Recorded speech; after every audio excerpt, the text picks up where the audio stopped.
Good evening and welcome to the Wednesday, May 17th, 2017 meeting of the Public Works Advisory Board. We have all the members present, so we have a quorum. I'll call the meeting to order. We'll all rise for a pledge of allegiance. I pledge allegiance to the flag of the United States of America and to the republic for which it stands, one nation, under God, indivisible, with liberty and justice for all. Thank you. Are there any announcements? We'll start on my right side with John. Yeah, no announcements? I probably will be missing next month's meeting. Thank you. Chris? No. Stu? I did visit all the locations and all the benches and did all that kind of stuff, so I've got some information for later. Thank you. Steve? Nope. Christian? Nope. No presentations tonight. Now is the public comment period. If there's any members of the audience that wish to address the board on business other than the business items we have on the agenda, please come up now. State your name and your city of residence. Good evening. Walter Heath. I'm a resident of Morro Bay. Thanks for the opportunity to speak tonight. I know that there was $29,000 being held aside to light the canopies of trees that had outlet boxes beneath them.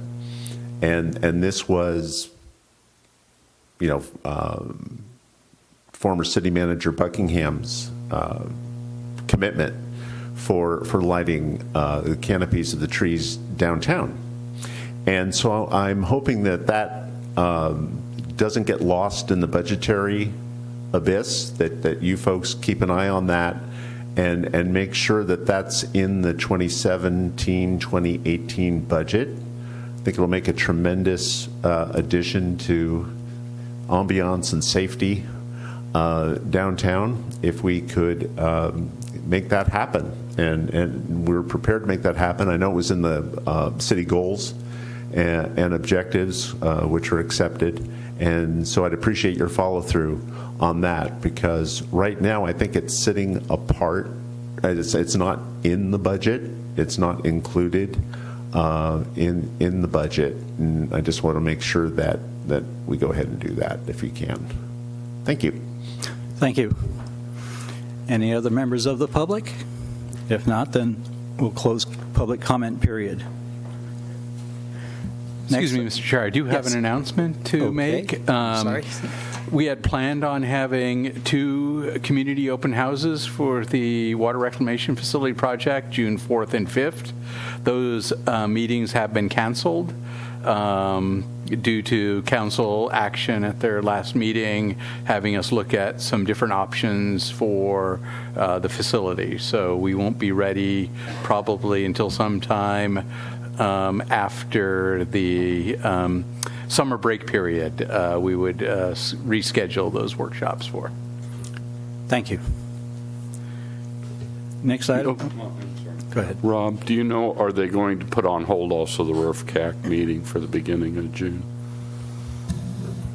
I do not believe so. I think we're still going to move forward with that. Oh, okay. Thank you.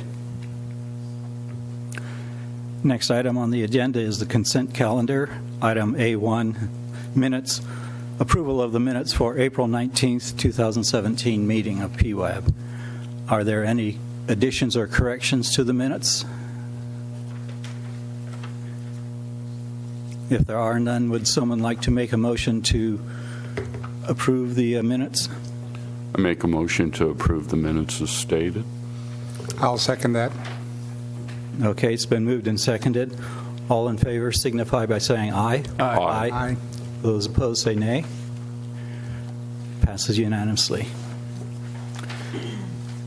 Next item on the agenda is business item B1, the director's report. Pass this over to Rob.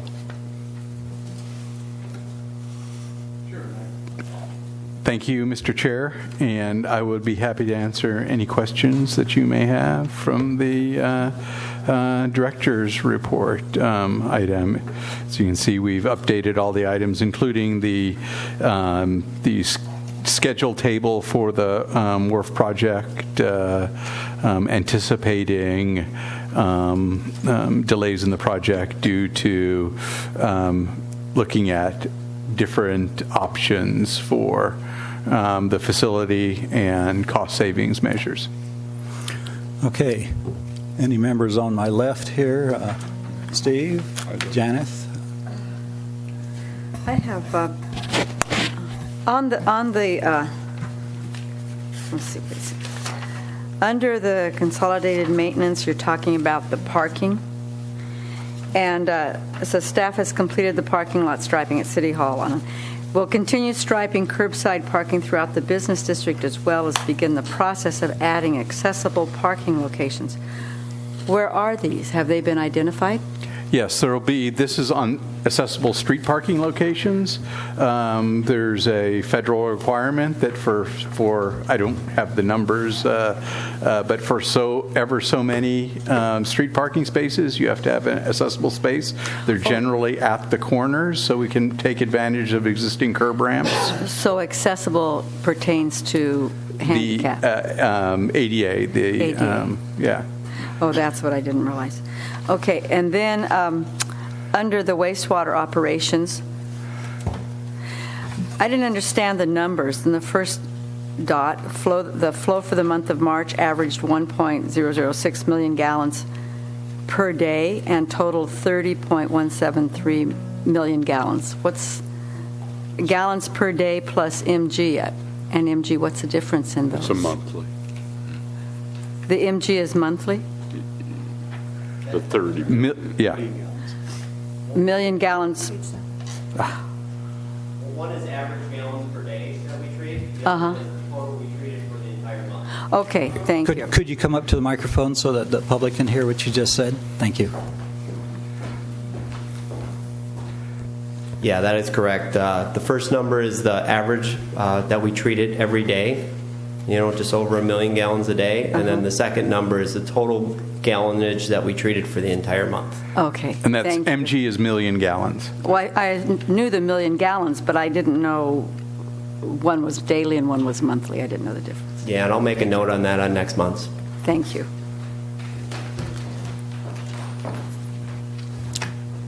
Any more, Jan? No, I'm done. Christian? Stu? First thing I want to say is great job on the paving out in the North Morrow. It's nice to drive around streets and not dodge the holes and so on. I realize we've still got some holes, but I think we got a good value for our buck out there. Thank you. No doubt about it.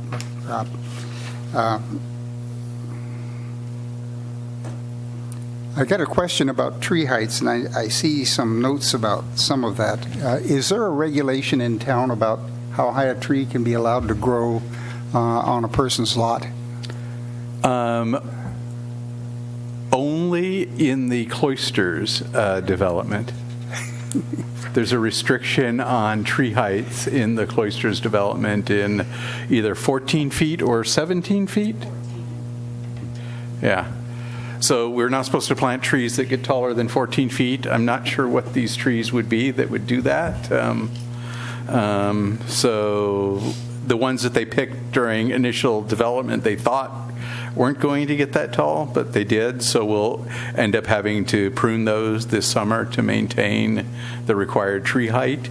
The only, on a private lot, really the only restriction on height is when you plant a line of trees that act as a hedge, because that's regulated in the zoning code under fences and hedges. So if you were to plant, let's say, a row of cypress trees close together and they acted as a hedge, then they would be regulated under that fence and hedge height regulation. I know on Greenwood there's a house that's to our left when I look out, and it's got to be 60 feet tall. There's no regulation. A single tree. Yeah, no, there's no regulation for the most part in the city on tree heights. Okay, all right. The valves that we're exercising around town, I know we had one issue last fall when we exercised some valves, they broke off and so on. Have we exercised all the water turnoffs and valves in town to make sure that they all work? Most of them, and then this next month, is it? We'll be exercising all the hydrant valves and hydrants, so we'll be doing a hydrant flushing program and then exercising those valves while we're doing the flushing to flush the sediment that gets in the valve seat out, so that we can make sure that we can shut those off completely. If, for example, if there's a hydrant knocked down and we need to replace that hydrant. I know our water pressure where we are fluctuates a lot, and I understand why. And are they moving ahead with the tank up on the top of Nutmeg?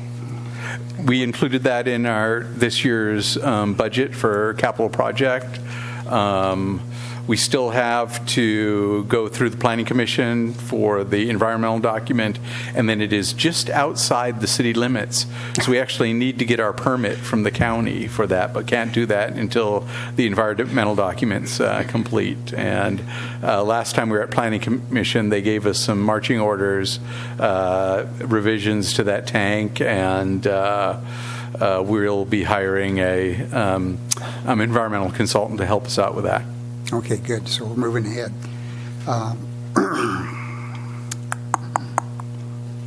Now they're cleaning the main lines for what it says here. Are they running something in them to clean them when they inspected? You say we inspected 14,000 feet of sewer line. So we clean the main lines with our jetter and our hydrovac. So it's basically blasting the inside of the pipe with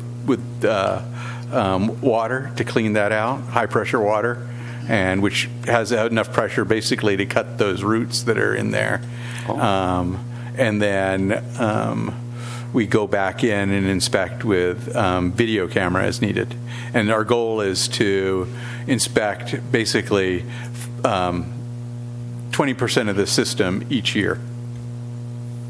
Great. So that once every 5 years, the entire system has been video inspected. You go through it once every 5 years. Yeah, so that'll feed into the city's One Water plan, the sewer capital improvement section of that plan. So we'll come up with a list of capital improvements that we'll need to be making. There is a note here about conduct 6 source control inspections at various businesses. What's that? So we inspect basically to make sure they're handling their, for the most part, their fats, oils, and greases from restaurants, that they have a working grease trap, that they're, and it's properly maintained so that those oils and greases don't end up in our collection system and our lift stations, because it causes clogging of the system, those fat balls. Okay. As with us, it causes clogging of the system. And if it is, then you say stop working until we get this taken care of, or you get it taken care of. Is it their responsibility? It's their responsibility to maintain their grease traps. Okay. You note that there is an upcoming project, several service replacements, and a valve replacement at 2700 Hemlock. That's one house from me. What are they going to be doing with the valve replacement? So they'll be digging up the valve and replacing the valve on the main line? I know they did the street out there. They were doing something in the street, and they put some asphalt in that has sunk down about that far already. Yeah, it's cold patch. So our water crews typically will cold patch their work area, and then our street maintenance crews will work together to dig that back up again and do the final patching of the street. Okay, so they'll come back over it and fix that spot that's sunk down. But the cold patch is just so we can drive on it after we've done the work and schedule the final repair. Okay, thank you, Mr. Levitt. Chris? John? Yes, I had a few. First, I saw you were talking about striping. I was wondering, the left turn lane on Main Street southbound to Quintana, is it possible to put an extra arrow on the thing so you can either go straight or turn left in front of Limos? Because most people I see, you start drifting over for your left turn onto Quintana much earlier than the way that was designed is to have basically you don't jump into the left turn pocket until you're at the second opening to turn onto Quintana. You're not supposed to start down there at the bottom of the hill. I think the answer to that is probably, although it's needed for queuing, if I was thinking that Limos Place only at that first turn, but probably folks aren't going to obey that anyway, I would guess. No, they're not. They're going to jump into that left turn pocket down to the bottom of the hill and ride it all the way. I don't think there's a 90-foot opening or whatever the standard is for a transition there. Yeah, so. yeah. There's not enough room in between those intersections to really make that work. Mm-hmm. But perhaps another arrow would work there. Okay. Let's see, some other stuff. When does the rainy season end in Morro Bay? Officially, or Yeah. Typically, it's around April 30th. Okay. So I was just. But I think we did get a couple of drops of rain after that date this an year. inch or so. I noticed that your crews are fixing or adjusting some manhole rims to grade. Is that a general thing, or just some things that you just spotted as you went along? It's a combination of both. So as we do street rehab work, we need to make adjustments to bring those manholes up to grade, and then sometimes it's a result of needed repair work, like the manholes last year that we had some differential settlement in the ring and caused a lip of it in the bike lane on Main Street, so we had to jack that out and replace that ring. So it's a combination of maintenance work and needed when we do road work. Okay, and I noticed that the manhole on Las Vegas, which is a couple houses down from me, is somebody popped it open to look or whatever. But it's also like, when we get a good rain, there's like 6 inches of water standing on that manhole. So I was just wondering, are those the sort of things that you kind of keep your eyes open for, or do you let? Yes, so those typically get replaced with Pamrex. Sealing manhole lids if we notice there's a lot of standing water over the top of it. Well, it's not so much standing, but when the rain hits it's right there in the middle of in the flow line there. Yeah. So that one's probably a good candidate for a Pamrex lid if it doesn't already have one on it. No, it doesn't. Okay, so I'll make note of that. Okay. Let's see. Was any work performed by WSC on that Churro stream gauge before we canceled the contract? Well, up until we canceled it, they continued to work. We're working with them on their final billing. Okay. Did we receive any benefit from the work that they did? Some. So we're negotiating that final price. I think some of it might have been used in researching what further work might need to be done, but if they're not going to do that work, I don't want to really pay them for that work. Okay. Was looking at the water conservation, so our number was 14%. Is that 14% from the 2013 level by the state? Yeah, the water conservation is always compared back to 2013. Okay, so our water conservation has gone down a little bit between 2016 and 2014. Is that what your statement's saying? The water conservation has gone down from 2013 to 2016. They always compare that back to 2013. Okay. Let's see now. I was curious about the peer review of the WRF project costs. And it says a panel of local professional local agency professional engineers, is that the county and some other cities? Or? County is going to have a representative, the project manager from the Los Osos project. Pismo Beach will have a rep, their public works director. City of Paso Robles, who just recently did a major upgrade to their facility, just completed that work. They'll have a rep. Paso, and that's it. What sort of expenses will the Morro Bay be paid for the meeting? Just their day per diem or something? Or, I think we're buying them lunch. Cool. It's cheap. Last one. I was looking at the bicycle pedestrian improvement requests. Do we have a budget for these requests, or is it as... We do have a 2% set aside of our local transportation fee fund requirement to set, but it amounts to $8,000-ish a year. Yeah, it's about $8,000 a year that comes from the local transportation fund to the city that are specifically for bicycle pedestrian projects. So usually what Public Works has done is kind of waited a few years to gather up enough funding to be able to do a striping project or a small paving project with another street paving project that's going on. So the recent striping and painting for bikes and stuff, did that wipe out the fund for this year? Or? That came out from last year's strategic spending, I think is what we called it last year. So we had some money set aside to various specific projects, like the San Jacinto and Maine restriping project that we did from the overages in our risk management fund.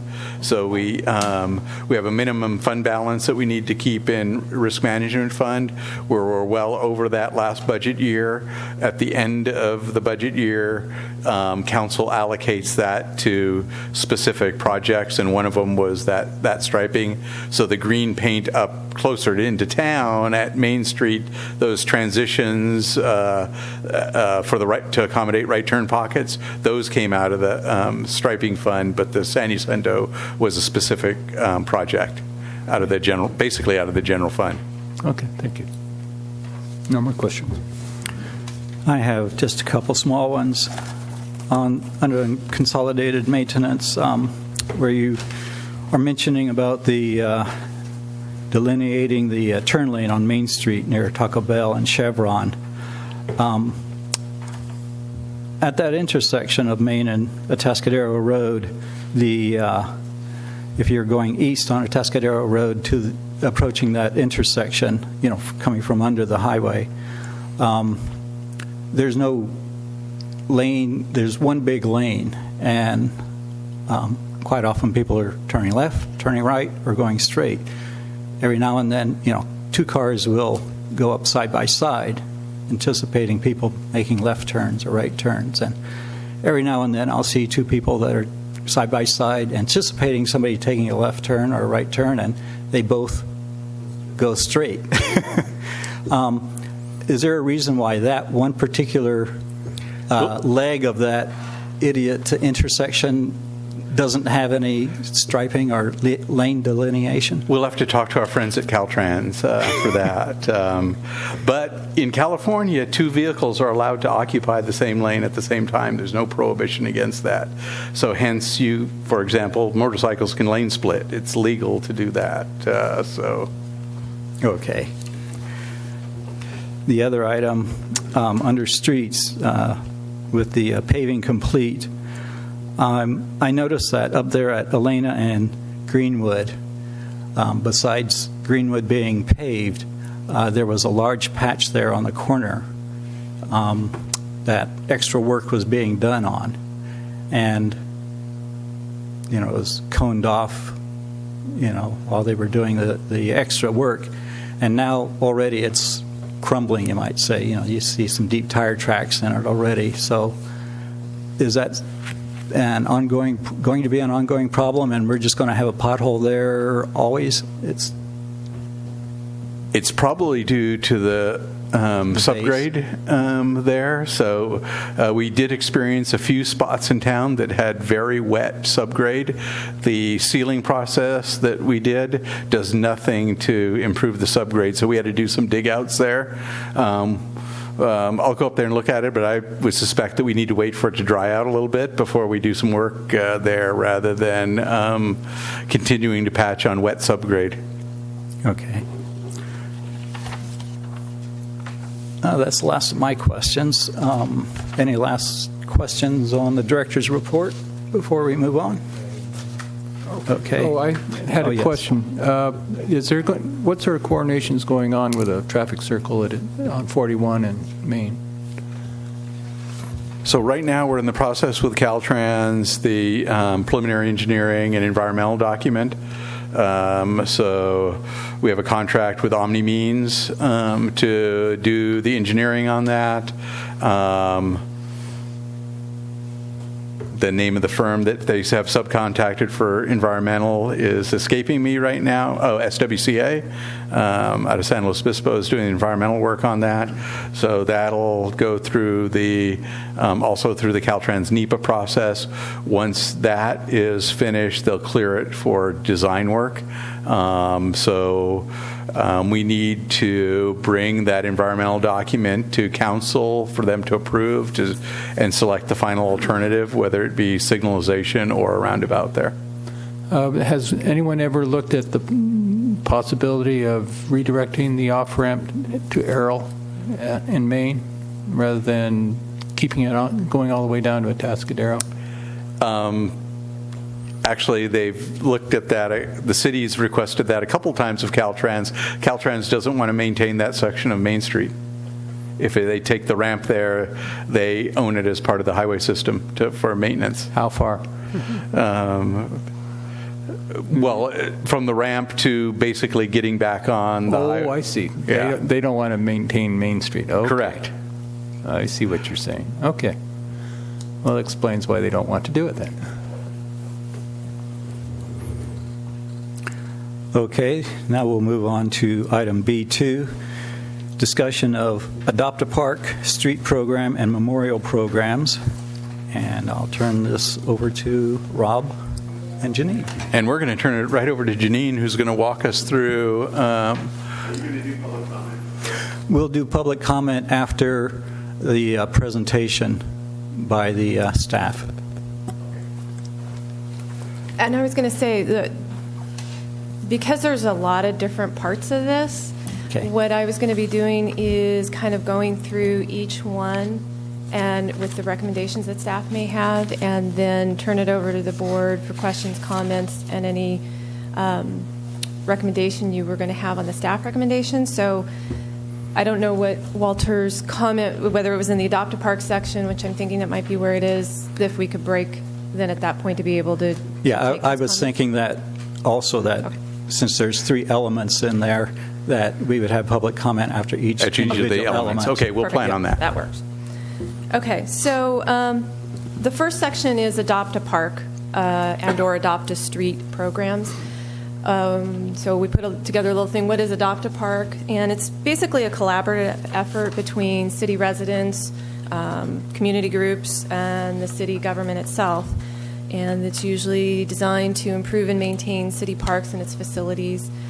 It's a volunteer-based program. There's no cost to the volunteers. There's minimal cost to the city. We provide various tools and supplies to the volunteers, gloves, plants, grabbers, bags, that kind of thing, so that they could do the activities that they are partaking of in the park that they're adopting. And it's a way for the volunteers to be able to help the city to improve various parks throughout the city and free up the staff time to be able to do other projects. And so they're kind of extending the ability to be able to maintain parks and facilities in an appropriate manner. So I'm going to move. So some of the activities: planting and maintaining flower beds, cleaning up litter, maintaining trails or paths, planting and caring for park structures, painting, mulching, and watering trees. Those are some of the activities that these volunteer groups may partake of. I've already kind of mentioned as far as the costs. And the time commitment, it's really left up to the individual volunteers in the group. They can spend as much time or as little time, but usually, depending on the activity, it can be anywhere from a couple of hours to 3 hours. And that can be spread out over a week, a month. They can do it as often as they would like.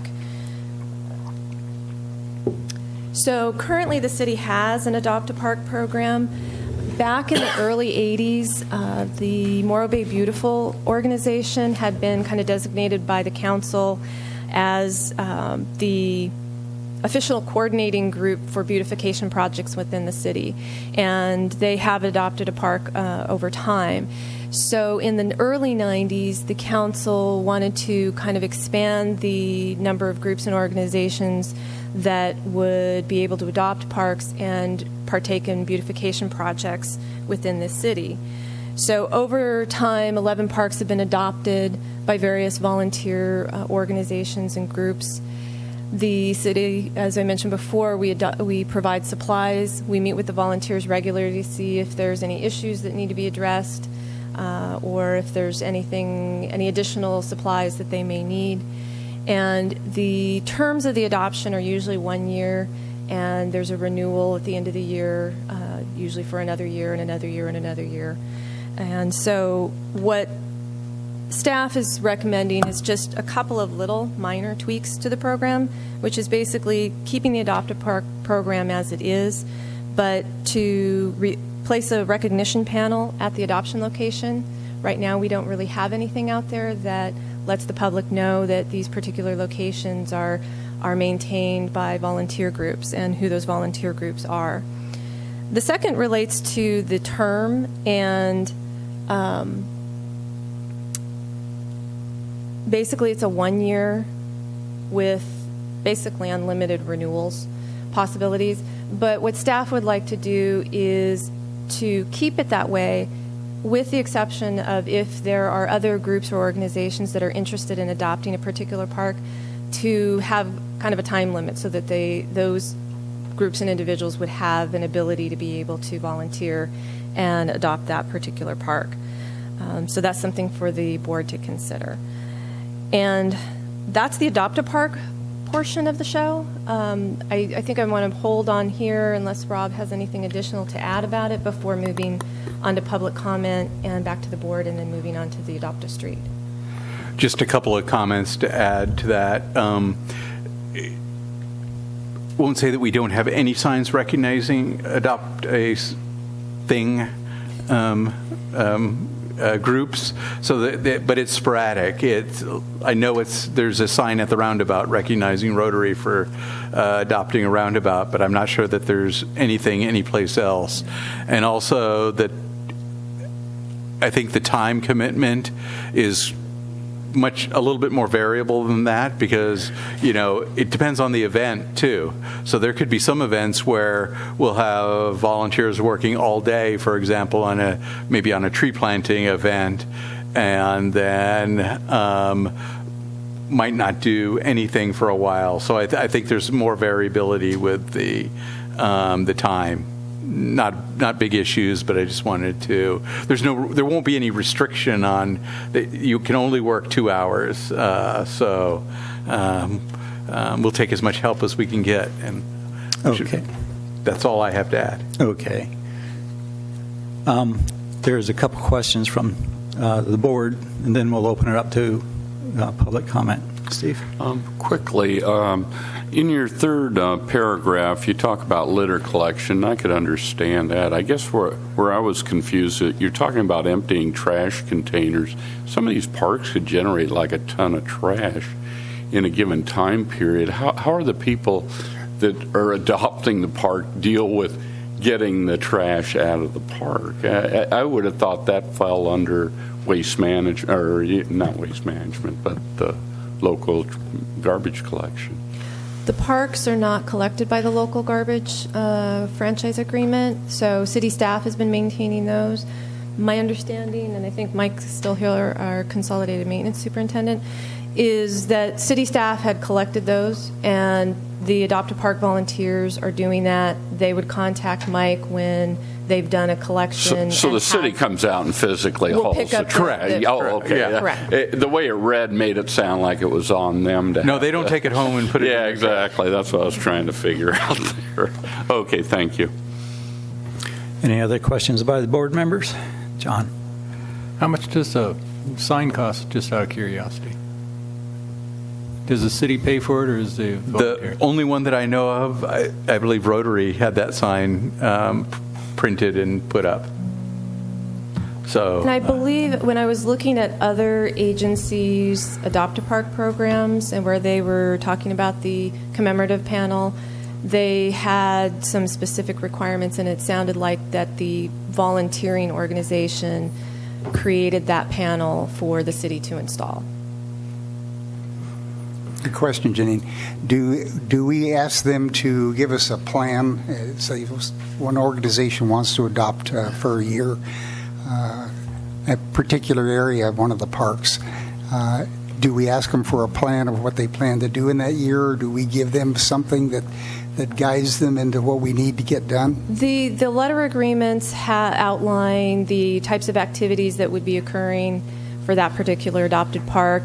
We would identify if there was the city was going to be doing any particular activities, such as meeting regularly, providing certain equipment and supplies, that kind of thing. So it's kind of outlined who does what. And if that particular group makes a commitment and then doesn't do it, we can bring somebody else in, or if somebody else wants to come in. I imagine we've got a list of names that would be happy to come in and do something. Is that true? I don't have a list of names. I don't know if Mike is aware if there's any other groups or organizations that are interested in a particular park at this point. And we go out and look at it to make sure that they've done what they say they're going to do with our city. Great. Okay. Okay, I also have one question, and it was also dealing with the signage. And I see Walter's in the audience, and I'd spoken to him once when Morro Bay and Bloom was going around. They had all these white Morro Bay Bloom signs all over the place wherever they were putting in flowers. And I'm worried about what we're going to have as far as requirements or limitations so that we don't just oversign everything, all of our parks and streets and things like that. So do you have, before I recommend, putting in recognition panels, do you have an idea of just exactly how that would be done so that I know whether to support that or not?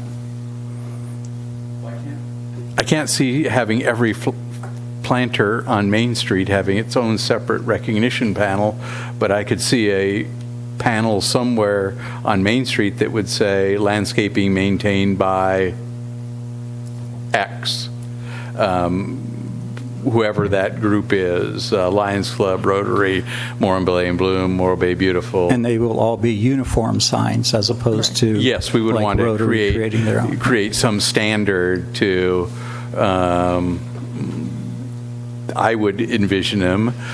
Maybe it's just me being a civil engineer. They would look kind of like adopt a highway sign, so that they're all the same thing. Just not so big. Well, we're hopefully not driving by them at 55 miles an hour.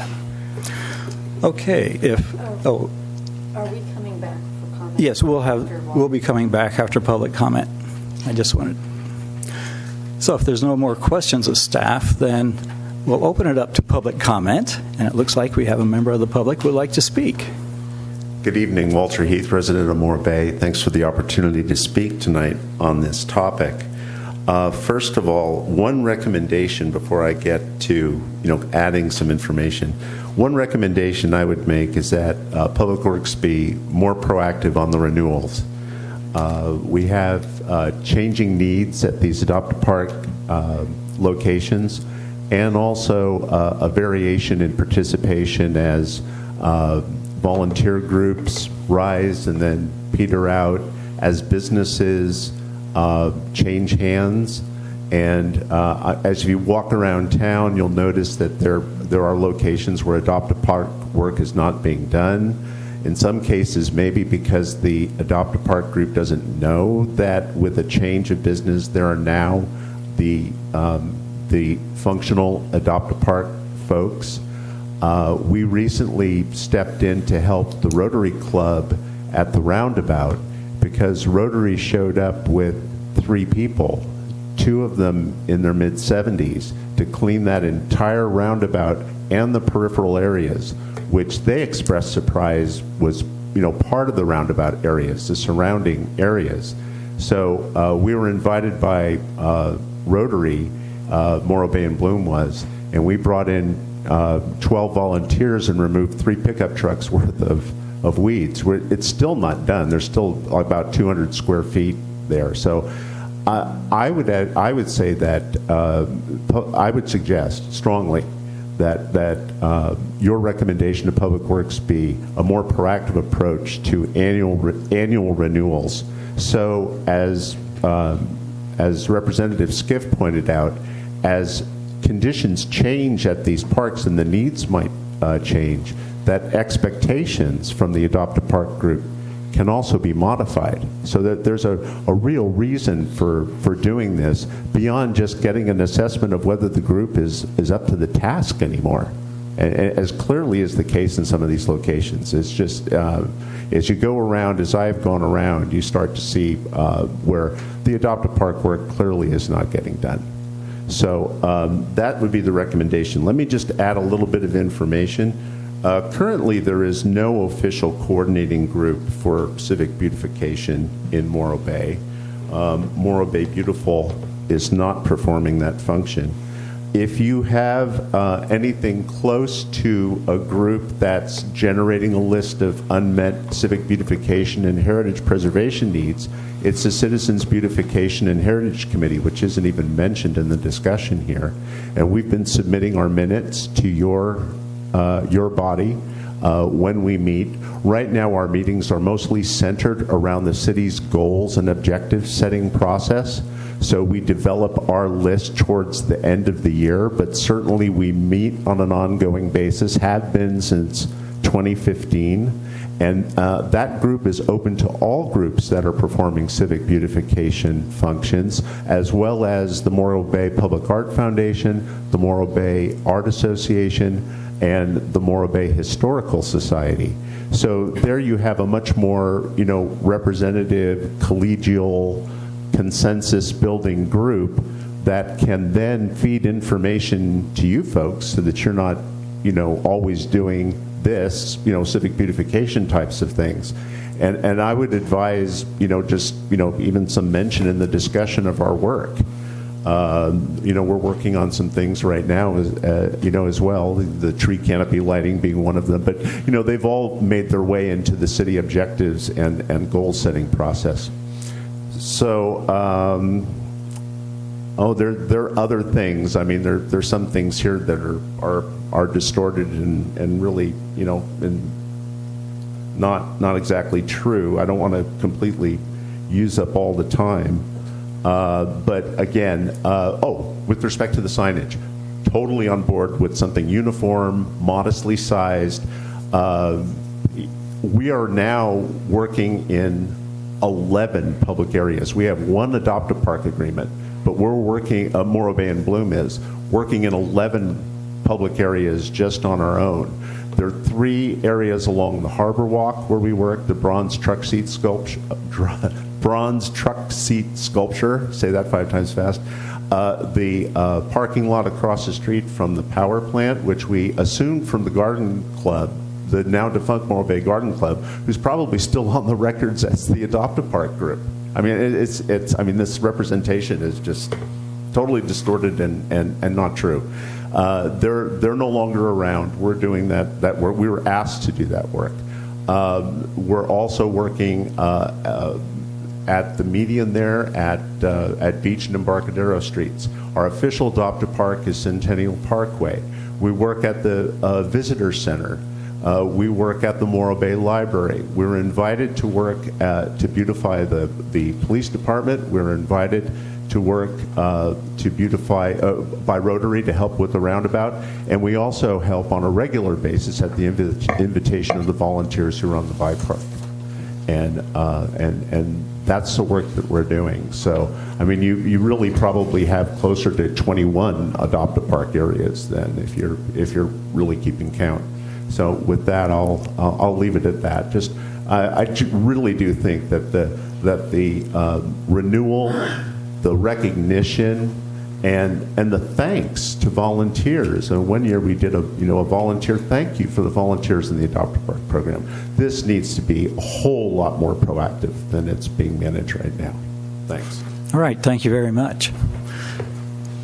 Now, are there any additional comments that board members? I was just going to ask Yes. Janine, based on based on what Walter brought up, doesn't your number 2 under recommendations bring up the fact you're going to look at it yearly with an automatic renewal and you have the ability to terminate at any time? I think it kind of answers what Walter was bringing up. Maybe Correct, and you can also make adjustments to activities going on in those locations. If there's any concerns with the volunteers or the group that haven't been established in the agreement, to include that in for the renewal. Okay, I just wanted to make sure I was understanding Walter's concern, and it sounded like basically you are taking it to a 1-year program with renewals as long as they're doing their job, so to speak. That's correct? Okay, thank you. Okay, Jan? Sorry. I just wanted to reiterate what Walter said. I'm totally in agreement with that we need to be more proactive, because I was thinking exactly what Stephen said too. For example, I was thinking about the park on Shasta and Dunes, which was Adopt a Park by the Garden Club and Guerrilla Gardeners years ago, and the Garden Club is disbanded. Guerrilla Gardeners, I think, are working in other areas, and that park definitely needs some work, and it seems like nobody's taking care of it. So when a group disbands, how do these, and they just go away, there needs to be more, if they don't report to you, somehow you've got to know that nobody is taking care of that and make it available for somebody else to take, or the cities take it over or whatever. That particular park is pretty obvious that it's right next to our offices. So we know that it's not getting taken care of. And I think Recreation has, they've had another group come forward to do some significant changes to that park, and perhaps it will become a bocce ball area instead of a Place for dogs to dump. off-leash cat park, as it's known as around the city. Well, that's good to know, because my concern was like Walter said, that when these groups disband, or if they're not doing the job, you need to be more proactive. That was the only thing I would suggest, be more proactive in finding somebody to replace the group that adopted the park. I'm suggesting that there be some kind of an annual check-in, kind of a face-to-face meeting kind of a thing. I mean, this thing deteriorated into just kind of a weird state where there was actually one group who was doing Adopt a Park work for the groups that were supposedly on there as the sponsor of the Adopt a Park, and charging them. So then they became, in fact, subcontractors to the Adopt a Park groups and subcontractors of the city. It was just getting very, very weird. And so in order for that to stop happening, there needs to be just an annual face-to-face meeting about, hey, are you still up to doing this? What are you doing? What have you done lately? This is what we'd like you to do this year. That sort of thing, to keep this from dissolving into some kind of a weird cottage industry. Okay, I think we've got the point. Any more there, Jan? Okay, Christian? Stu? Do we get a report monthly or something from the organizations that do the Not typically, adopting? no. So perhaps that would be something we'd want to ask them. Let us know what you did last month and so on, so we can see what's happening, and maybe put it out on a publication someplace so other people can read it, and we thank so-and-so for doing this. Yeah, I think it's a balance. we can make requirements strict enough so that nobody really wants to adopt anything and do the work. For example, there was one suggestion that, they indemnify the city and provide liability insurance. And I think we could guarantee that most volunteers wouldn't want to do anything if they had to come up with a $5 million liability policy to protect the city. So that's probably not the direction that we're going to recommend that council go. So it's a balance on, what the requirements are versus getting volunteers to actually perform.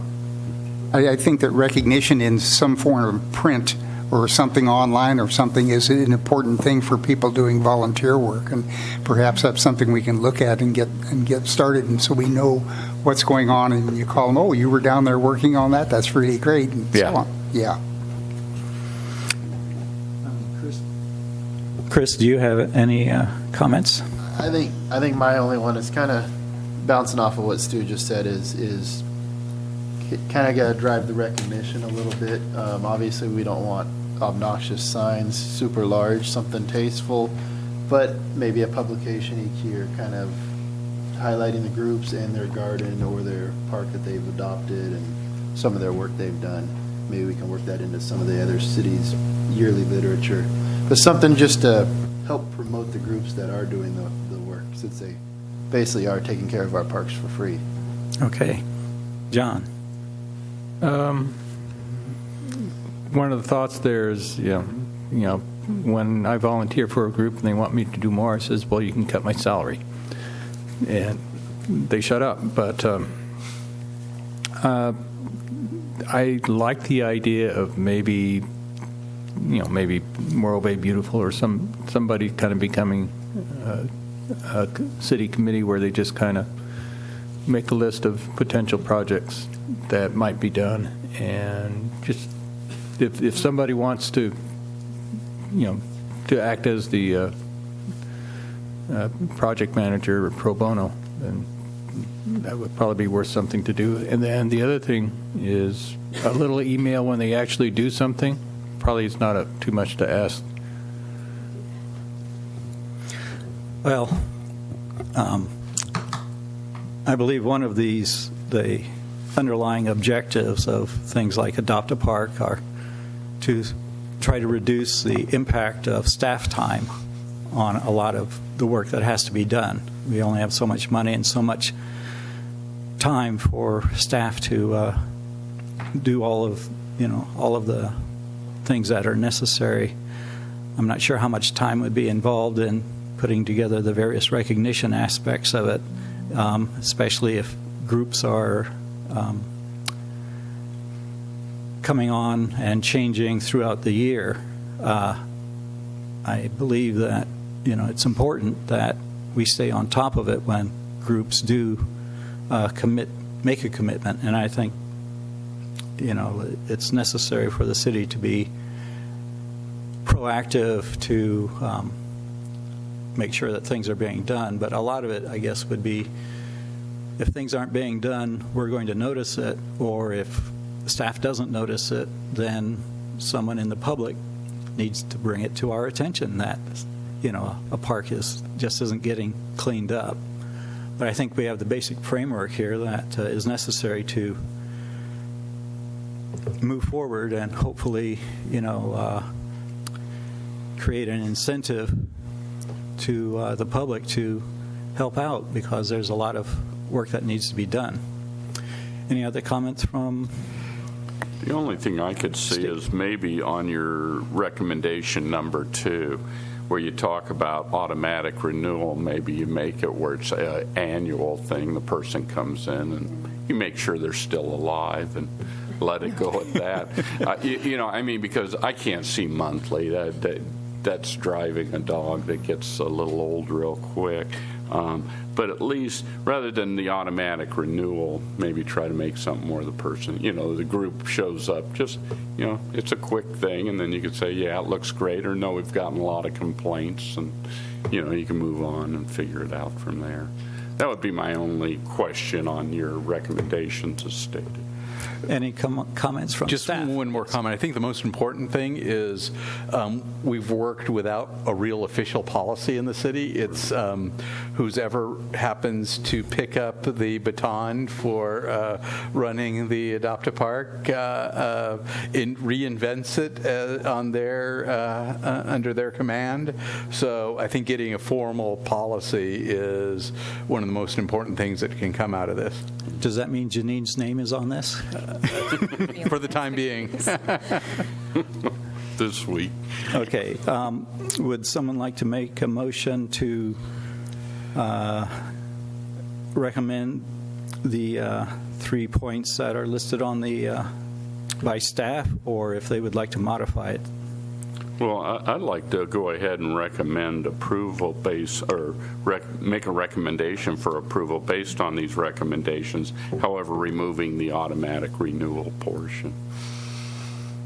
And I think when it was saying automatic, it was not that we just wrote the letter and sent it off to them, but that it would be renewed should the group still be interested in doing it. Well, it sounded like the way I read So it is it becomes unlimited renewals unless there's a waiting list in the paren. Right. So- And that sounded to me like it just goes on ad infinitum.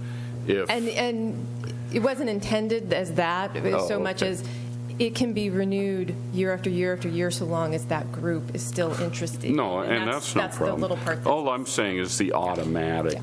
Take the word automatic out of it, and maybe that. Maybe continuous instead of automatic? Yeah. Or just that will be evaluated and renewed if there's no Yeah. waiting list. So I think based on what I see the motion going, I think we can make some Modify it. corrections to that. Well, that's my I'll second motion. that. Okay, it's been moved and seconded. Any additional discussion? Then all those in favor say aye. Aye. Aye. Those opposed say nay. Motion carries unanimously. Part 2. So part 2 is Adopt-A-Street, and there's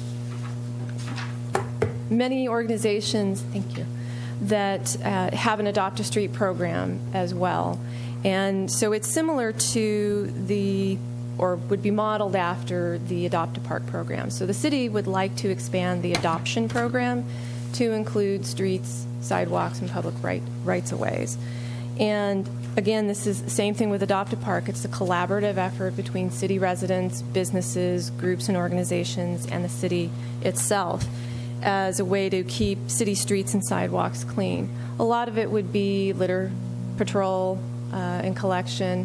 There would be some landscaped areas that you may have some planting and maintenance activities going on. But it'd be similar in that the time commitment would be variant based on the activity being done. There would be no fee associated with it to the volunteer group or organization. The city would provide certain supplies to the group or organization to be able to take care of the activities that they would be working on. And it's a way for the neighborhoods and the community groups to get together and strengthen ties because they would be out there investing in the community, making it cleaner and more attractive to visitors and the community who lives here. So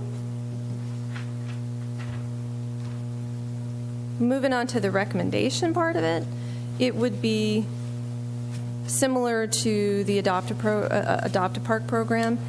The city would like to expand the adoption program to include the streets and public right-of-ways. Using the Adopt-A-Park program as a model, we'd have an application, volunteer release and waiver, statement of commitment, that sort of thing. We'd also like to have the recognition of the location, so a recognition panel like was discussed earlier. Adoption of a term, a one-year term, similar sort of thing as was just discussed with the Adopt-A-Park program, as far as having renewals, the ability for renewal continuously, unless there's another group or organization who would like to adopt that particular location, in which case we would like to give them an opportunity to do that as well.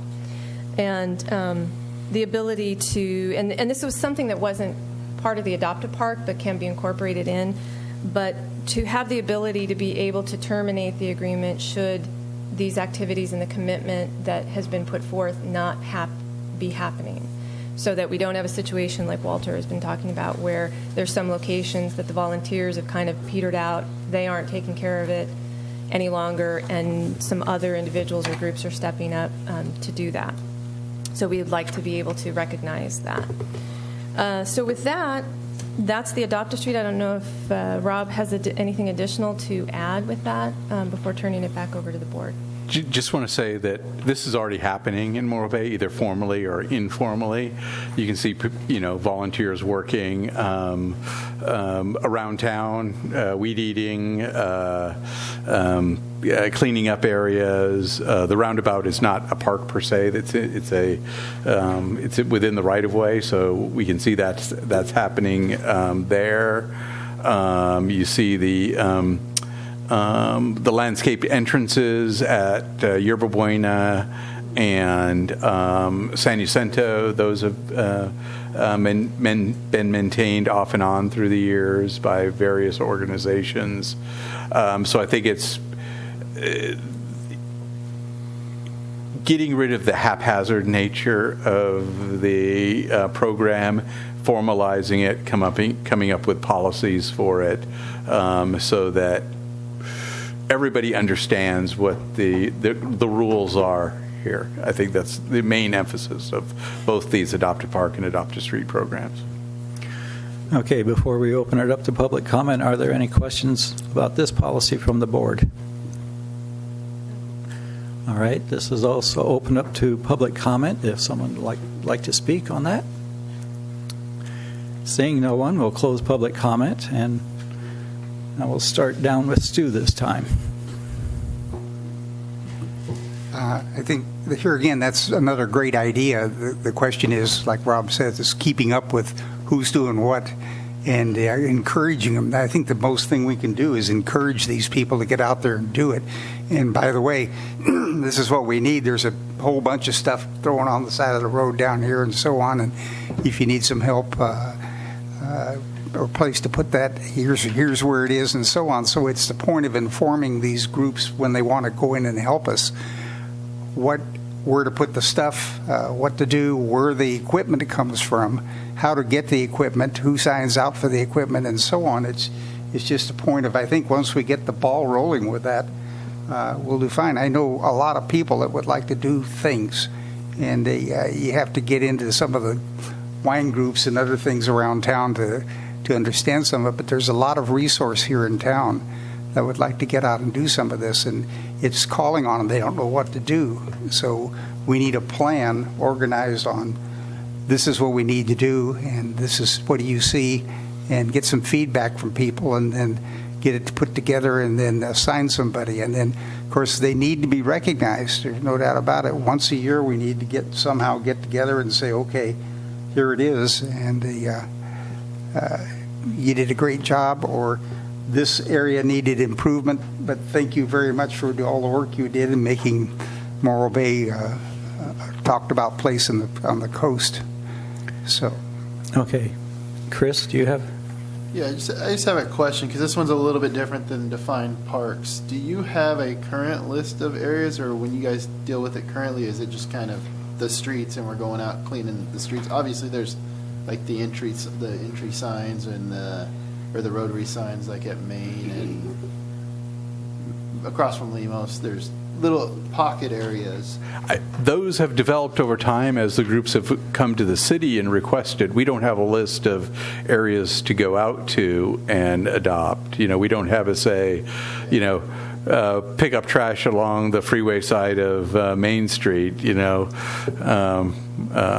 that kind of how this one will be handled, kind of just as a group comes forward and say, hey, we'd like to kind of take over this little right-of-way section here? And I think it'll have a combination. We'll come up with some areas that would be available for adoption, and then if there's not an area on the list that somebody wants to do, I think I don't think we'd not support that.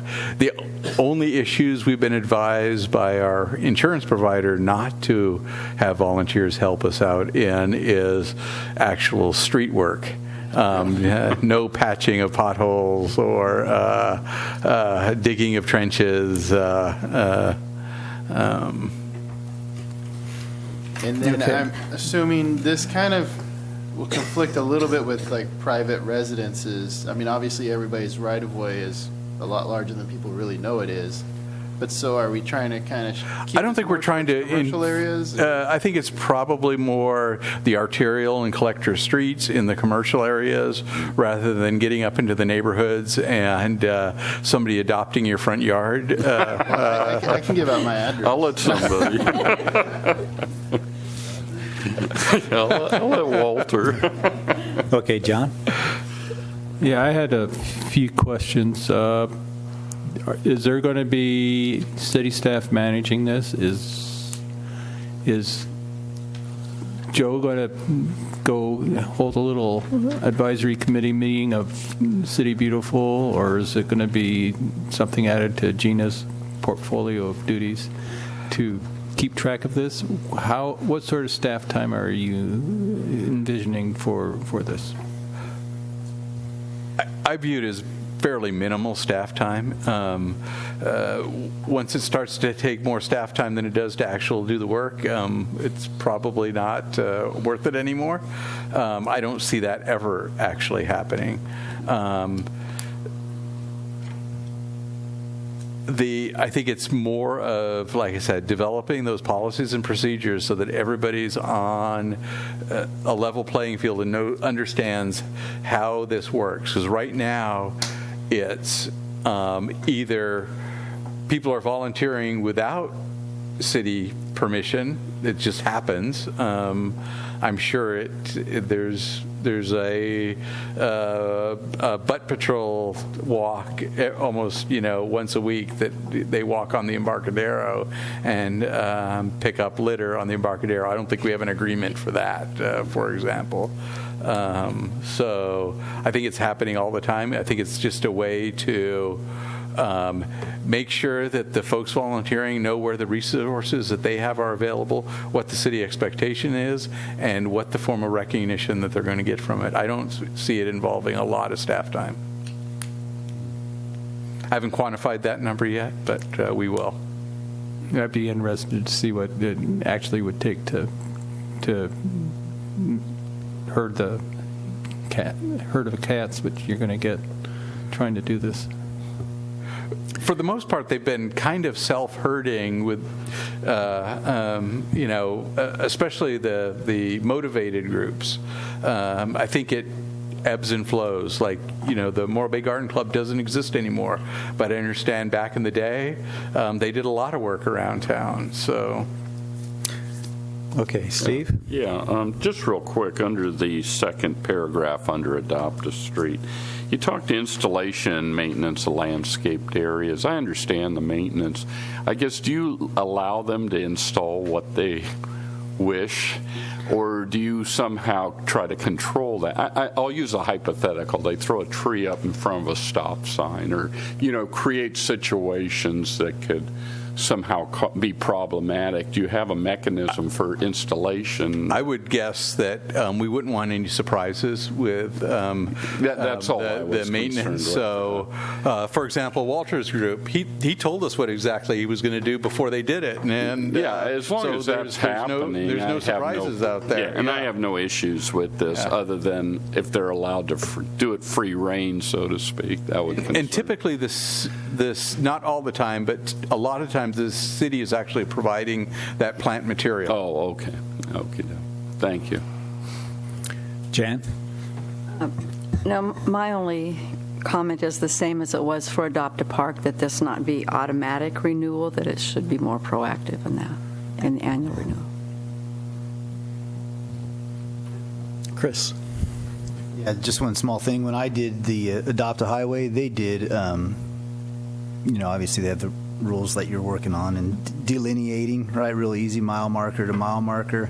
And then there was a mandatory, whatever it was, 1 or 4 days a year. And they told you what your day was. because a representative then met you there and gave you the orange trash bags that they were going to come back around and pick up behind you or whatever. It wasn't a lot of management, but they did tell the group whatever the frequency was, certain minimum frequency of days that were going to be worked there, so the city or Caltrans would be there to collect refuse behind you, etc. Let's see. Public comment. Oh, yes. We already had public comment, but I guess we will let you. I just want to say that, because our meetings are open, the Citizens Beautification and Heritage Committee meetings are open to the public. People have come to us with things like, at the end of our street, we could use some, and we take all of that in and process it and put it on the unmet needs list. So, you have a body, you have a group of people who are capable of saying, well, noting the things that people bring to us, just kind of being receptive, so that, again, you're not dealing with every single thing. An example of some of the things we've dealt with have been neighborhood borrowing libraries on streets. People have brought that idea to us. You just set up a bookcase where people can come and borrow books and return them and put them back. We've dealt with that. We also dealt with the prickly pear cactus and the tree well issue. Those kinds of things. So, feel free to use us that way. And we submit our minutes to you. So, and we're open to everybody. We have a couple of at-large members who come on a regular basis, but members of the public are always coming to our meeting to submit their, we post on Nextdoor and whatever. We can make it a more formal process if you wish, because there seems to be a need there. All right, thank you. And my last comment was sort of contrary to what some people indicated. I would like to see it in the residential neighborhoods. I realize don't want to be getting into the right-of-way issues where, we have a lot of right-of-ways are landscaped by the individual homeowners. But the first item under the Adopt a Street thing is litter pickup. And I think that's something that if somebody had a street in their neighborhood, they could be doing, if they're being motivated with something like this, that we could clean up a lot of the litter that occurs in the various residential areas. Our worthless snail that drives around as a street sweeper, which just sort of smears everything from the curb out to the middle of the road. You can always see this little trail of stuff. I don't think that's enough. I know I've gone out there and I'll take a broom and I sweep up rocks at the intersection by my house. But I don't think that we should exclude, residential areas. I think we could probably improve litter collection throughout the city rather than just the business districts, if we have some sort of provisions for that. And anyone else with final comment? It looks like Stu. Yeah, one more comment. As long as I'm a technician, we've got that wonderful website, and if we do something like this, and we should, let's get it on the website. Let's put maybe a link on the website that says adopted this month or adopted this quarter or something like that, so that we give those people recognition, and also that will cause other people to get on board and volunteer to do things. So if you'd like to volunteer, here's Rob Leivick's whole phone number, and and do that kind of thing. I think that would help us. There's a lot of people out here that want to do something with the city. If we make it available to them and say, here's what we have and here's where you need to go. Okay, if no other comments, then I'll entertain a motion that we follow staff's recommendation, except in item 3, delete the word automatic. Is there a second? I'll second. Jan, it's been seconded by Jan. Any further discussion? All those in favor of the motion signify by saying aye. Aye. Those opposed, say nay. Motion carries unanimously. Part 3.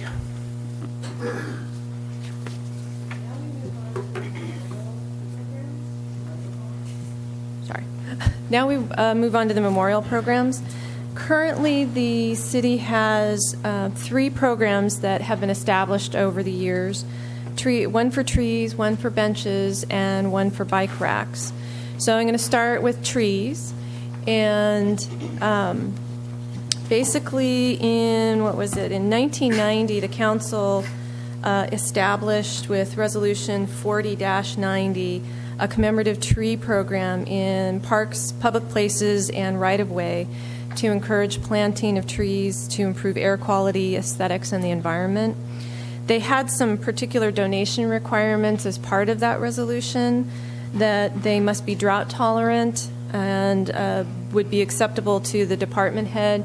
We have a master tree list that's been developed. There's also, the parks has a master park plan, so there's some information in there as well. So using that as guidance for the donation, as well as we want it to be an acceptable tree that would be able to make it and thrive where it's going to be planted.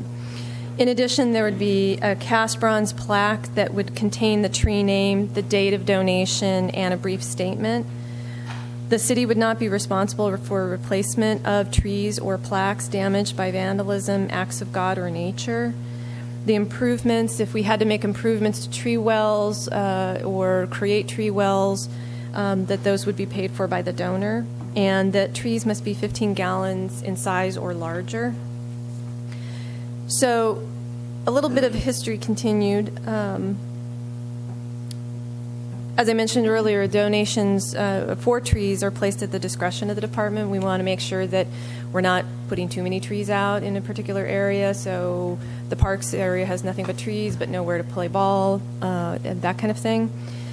And then in 2000, council adopted another resolution that approved a fee, a $250 fee for the installation of 15-gallon trees and a plaque in parks and public right-of-way. So if someone didn't have a tree they were wanting to donate, they could provide the city with funding that we would secure the tree and do the installation, and secure the plaque and do the installation. Currently, there's no spaces available in the parks for additional memorial trees, but we do have spaces in the public right-of-way, a number of those that are available for memorial trees. And as far as recommendations go, we don't really want to make any changes to either the fee that was established or the program itself, but we did want to make one change for something that we've seen happen a few times over time, and that is the requirement of having the scientific or common name of the tree on the plaque itself. If we've planted a tree, it doesn't thrive, it dies, we're not going to replace it with the like tree.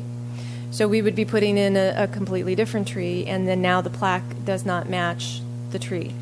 So what we're recommending is that we remove that part of the requirement on the plaque, so that if a situation like that were to occur again, the city's not either paying for a whole new plaque, or we're not having the donor paying for a whole new plaque. So with that, I'd like to turn it over to the board for questions, comments, and a recommendation, and before moving on to the other 2 items. Do you want to do all of them the same for the memorial plaque? Steve was just asking if I wanted to do. Do you want me to do all the memorial at one time? Yeah. Since they're small. Okay. Okay, All night. that's fine with me, Okay. if Janine's. Moving on. So the next memorial program is related to benches, and a little bit of history. In that same resolution in 2000, the council also established fees for memorial benches in the parks and public parkways only. And depending on whether you were in Tidelands or Cloisters Park, or you were somewhere in another park, the prices were a little different, because Tidelands and Cloisters had some specific, I think, design characteristics that were built in. I don't know if it was their master parks plan or just the design for those two particular parks. So that's why there's a little bit of difference in price for those. And then there was also the ability to have other park amenities. So if somebody wanted to install a water fountain or donate a water fountain, probably wouldn't do that these days with the water situation as it is, or maybe a picnic table. That some other amenity could be donated and placed in the parks, and that would be determined on an individual basis, what that would be, where that would be located, and what the fee for that might need to be. In 2004, the council established a memorial bench program for the public rights-of-way, and it was designed to be on a first-come, first-served basis. It was to, as most of the others, either our total cost recovery, and currently we have no spaces available, and the program has kind of been on hold for the last several years. We have been keeping a wait list. There's about 40 individuals on that who would like to have a memorial plaque if someday in the future we have spaces that become available. And during the mid-year budget, earlier this year for the 16-17 budget, Council had added a project and funding to purchase and install 30 concrete benches out at the Rock and Target Rock parking lot areas. And those benches have the ability to hold 3 memorial plaques on them. So we'll have about 60 spaces available. And so what we would need to do tonight, and part of our recommendation, is for establishing a fee for what that plaque memorial cost should be, and like with the other programs, have it be based on cost recovery. So with that, after we did the installation, we got all the expenditures back from the purchasing of the benches and the materials needed to get those put in place. We came up with a price per memorial plaque space, or if a family wanted, or a group of friends wanted to buy a whole bench of 3 spaces, we have 2 different fees that we're recommending. One is the $545 per memorial space, or $1,632 per bench, and that would be for the 3 spaces, and it includes the plaque as well. A second recommendation we wanted to include is to establish that the new concrete benches be the standard for all new benches that are placed in the parks, parkways, and public rights-of-ways. So we have some uniform and consistency throughout the city. And so what would happen is we have a lot of wood benches out there. Over time, they break down, they deteriorate, and they need to be replaced. So when those do occur, what we would be recommending then is replacing those with the concrete bench. So with that, I will move on to bike racks. Can we talk a little bit about that issue you just brought up on the benches?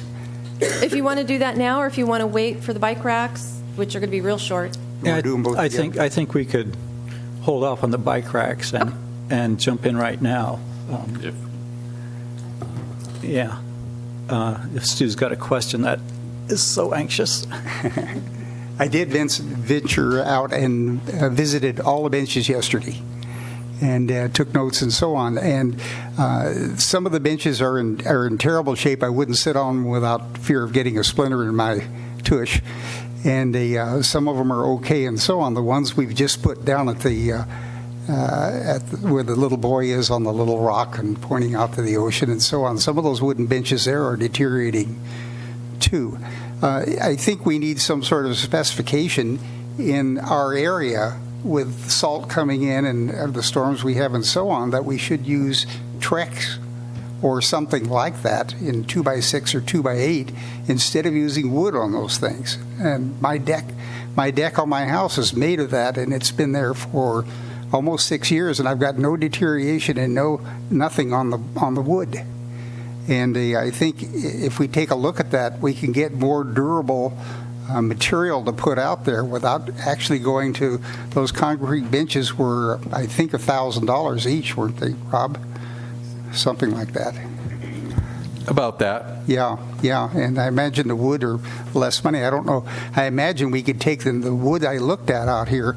It's just the bottom 2 or 3 boards that are tweaked and rough and getting edgy on some of them. Some of them are okay, but they're not. The ones that are okay aren't very old. So perhaps we can go in there and put some Trex or something, some sort of engineered wood on there that's made out of plastic that looks like wood. That will last and stop that issue. So that's my comment on the benches. Okay. You're recommending going to concrete, though, with all new benches, correct? Rob? Concrete is very durable in the salt weather. What I'm hearing is that, Yes. and this is about the memorial benches, Right. basically doing it. Okay, thank you. Let's see, any other comments or questions at this point? I do have a couple questions. On these new benches that we have out there, have we seen them with a track record at other cities or other locations as far as how easily they can be damaged? If somebody's out there pounding on the edges, that they chip off, or Anything can be damaged if somebody works hard enough at it. It's just high strength concrete. So if somebody takes a hammer to it, they're going to damage it. Somebody takes a hammer to the wooden bench, they're going to damage it also. I'm not sure how we prevent that type of vandalism. There's nothing that we can put out in the public spaces that is vandal proof. okay. John? That does bring up if due to vandalism or whatever, the bench fails and somebody's already paid to put a plaque on it, do they get the option to buy a new bench, or do you just replace it? Typically those programs are the bench is the property of the city. For example, in the city of San Luis Obispo, part of the fee includes maintenance of that bench. If you think our benches are high priced, get a memorial bench in the city of San Luis Obispo, and you'll see what prices are really like. I believe, in my opinion, without talking with anybody else sitting to the left of me, that it would be the city's responsibility to replace. We'd either recover the cost through general fund or through our insurance coverage, and try to seek reimbursement if we ever catch whoever vandalized it. On cost, since we've installed them now, the fee that you have listed here is going to be cost recovery for both the plaque and the existing bench? Yes. Okay. And that's how we would propose the program to move forward. If we put any more benches out there, it's a total cost recovery program. Right. So in your, let's see, the old prices have been there, it looks like, since 2000. Will there be an adjustment calculated in this? There would have to be. We would basically delete those prices and put the new prices for the annual fee schedule adjustment? On the master fee schedule. Master fee schedule. Okay. Doesn't look like any more comments at this time. So, Janine, would you like to continue on? Okay. Lastly, we have bike racks. So in April of 2011, the council established a bike racks with dedication plaques program to provide some needed short-term bicycle parking opportunities throughout town. They modeled it after the City of San Luis Obispo's program, where there would be no cost to the city, as the donor of the bike rack would be the one who would be paying for the rack and the installation of that, as well as the commemorative plaque that would be put on it, and the installation and long-term maintenance. I think they had costs in there to do an additional powder coating of it if it needed it over time. The racks, and in that program, the council also established that the racks that were installed in the downtown area were to be powder coated in a forest green, and any racks that were going to be outside of the downtown and in the city parks were to be powder coated blue. I don't know how many total bike racks we do have in the area, but all the racks that have been placed, which does include one in the downtown area, they're all blue. So our recommendation is that to keep the donation program as it is, but to make a change to the powder coating color and just make it be blue for everything in order to be uniform and consistent throughout. And with that, that's the bike rack program. And unless Rob has anything additional to add with it before turning it back over to the board. Yeah, so the way the program works is a donor would contact Peak Racks. Peak Racks would basically supply that rack and the plaque and install it for that one fee. So that's the program that we had, council adopted back in 2011, and really not proposing anything but the color change to this program. So, unlike other communities that have nice artistic bicycle racks, somebody wouldn't be able to present, as long as it's powder-coated blue, an artistic bicycle rack. No, I mean, hadn't added that. There are several sizes to them. They're very functional bike racks. They work well. They hold a bike very well. The Peak Racks do, without damage to your bike or the person next to you's bike that's parked there. Any other? But we'll take any recommendations forward that this board may want to add. Okay, Christopher or Christian, do you have? No, Jan, Steve. No. Yes. Does the powder coating stop the salt from getting into them and the blistering them and so on, blistering the paint off them? For a time. I don't think the salt air eventually works its way into everything. Everything succumbs to the salt air. Everything succumbs to corrosion eventually. When that happens, do we just replace the whole rack then with a new? Or what? Included in the cost of the rack is for them to come. No, they're not coming out. For us to unbolt it, ship it back to Peak, they'll sandblast it, repowder coat it. Thank you. Okay, we have staff recommendations for tree plaques, for bench plaques, and for bike racks. Any motion from, or any more questions before we someone introduces a motion? Steve? No, I was going to make a motion. Okay, if there's questions. My question is, I do strongly suggest that we don't use wood on those benches, that we use Trex or something else that's an I think That's they're part of saying the- they're that going is to what the concrete recommendation in is. the future. Okay. Yes. If we're not, That's the way I understand. As we need to replace benches, they'd be replaced with the concrete benches. or we can take the existing benches that we've already got the plaques cut out, and it's just the bottom one that's twisted and split and so on. Can't we just replace that bottom 2x6 or 2x10, whatever it is, with a piece of Trex?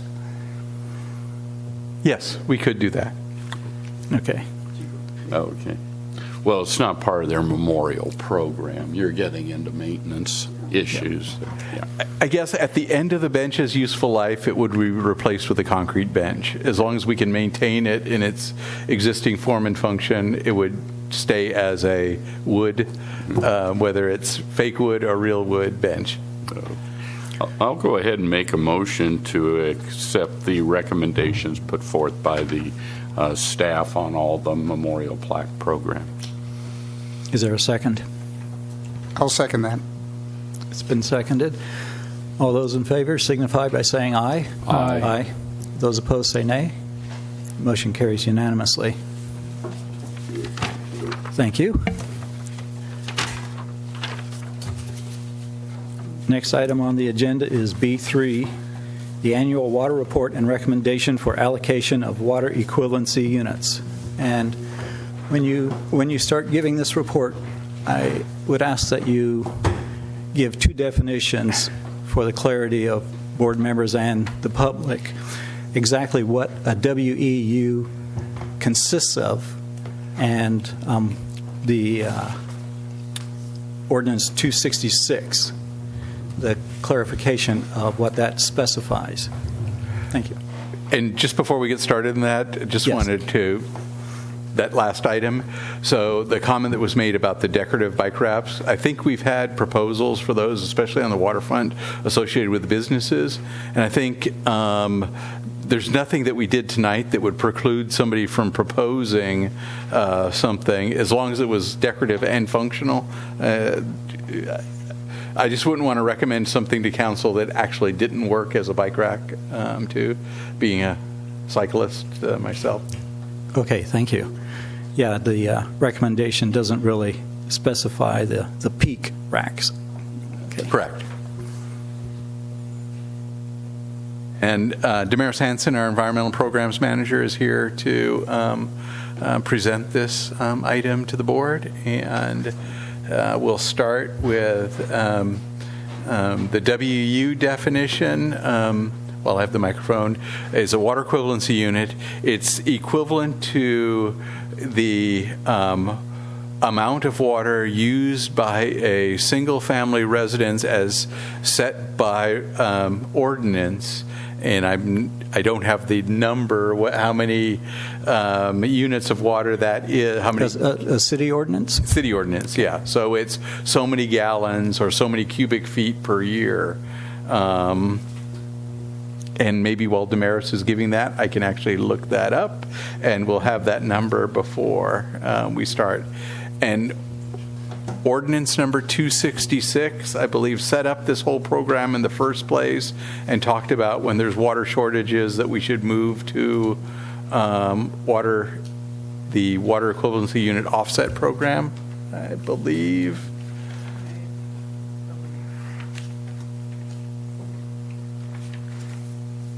We'll try to get that information before the end of the presentation also. Could I have another question? Could you explain as you go along what the offset program is, the 2-for-1 offset? I don't understand that. Okay, so the water equivalency unit offset program was something adopted by council two years ago during the deepest part of the drought. We were limited on the amount of water that we had available through the State Water Project. And for new development to come in, they had to offset their demand by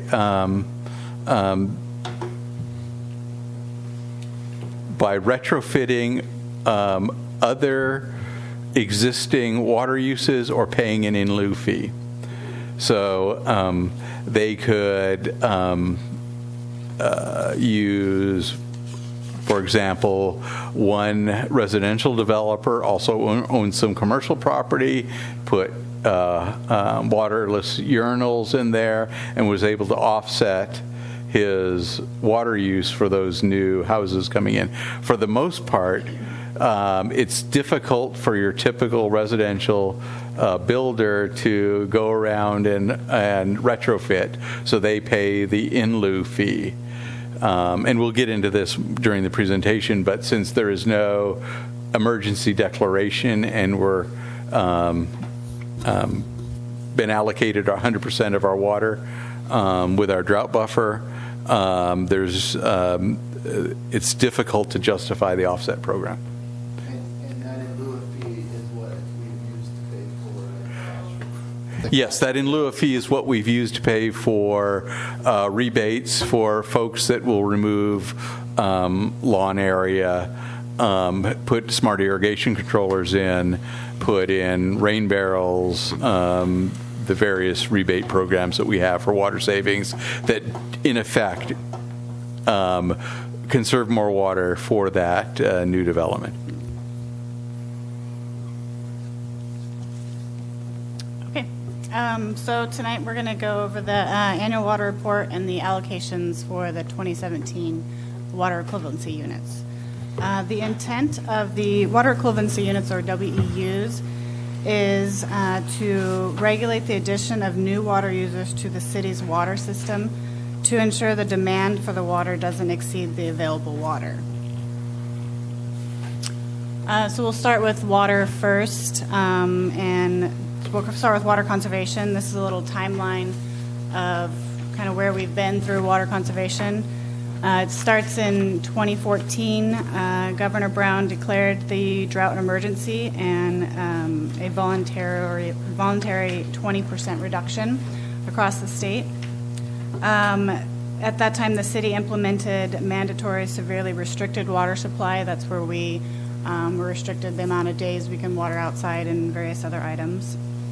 Then in 2015, the state board imposed mandatory tiered water restrictions. Those tiers ranged from 8 to 36%, depending on how much water use you did use, and Morro Bay fell at a 12% mandatory reduction. During that time, Morro Bay reduced water production by 13.5% compared to 2013. They always compare all the water use back to 2013. It's like a baseline year before we were technically in a drought. And then in 2016, the State Water Board allowed urban water suppliers to conduct what they called a stress test approach. This changed your tier depending on if you could prove that you had enough water supply for the next 3 years with an extended drought. Morro Bay was able to prove through state water that we had enough water for the next 3 years, so we reduced our required water consumption requirement reduction to 0%. Most, I think it's like 86% of them were reduced to 0%. So most cities actually were able to produce enough water at that time. And then in 2017, the governor lifted the drought emergency and declared that we're no longer in a drought, but conservation must remain a way of life. And then in 2017, we also got our full allotment. We've been told we'll get our full allotment for state water. So the water supplies that we have currently are state water. The Department of Water Resources did inform the state water contractors the allocation for 2017 will be 85%. This, along with our drought buffer, does make up the difference to provide us enough water for the city's projected average demand. Let me just jump in here. So anything above 35% allocation from the state due to our drought buffer, we get 100% of our allocation. So we purchased basically additional capacity in the system, which is called drought buffer. But we can only use it when the allocation is less than 100%. So anything above 35%, we get 100%. Now, this is water that they store someplace else, and we're allowed to use it. What about the water we Lake create? Orville.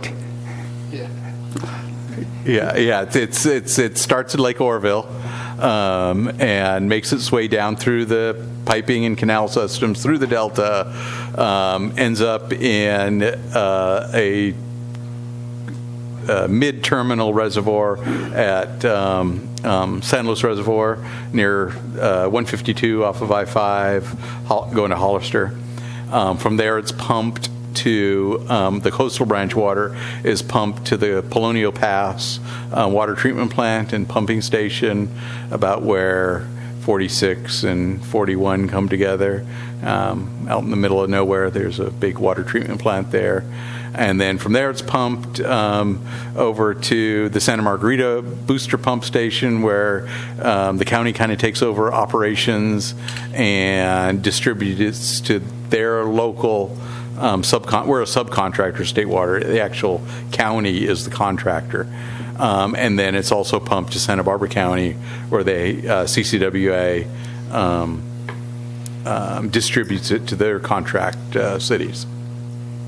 And the cost of that water is close to what it cost us to run the desalination here. Is that correct? Depending how much we use, because there's a high fixed cost of the water, so it ranges from about $1,600 an acre foot to, if we're conserving and not using as much water, to about $2,200 an acre foot. So not cheap water.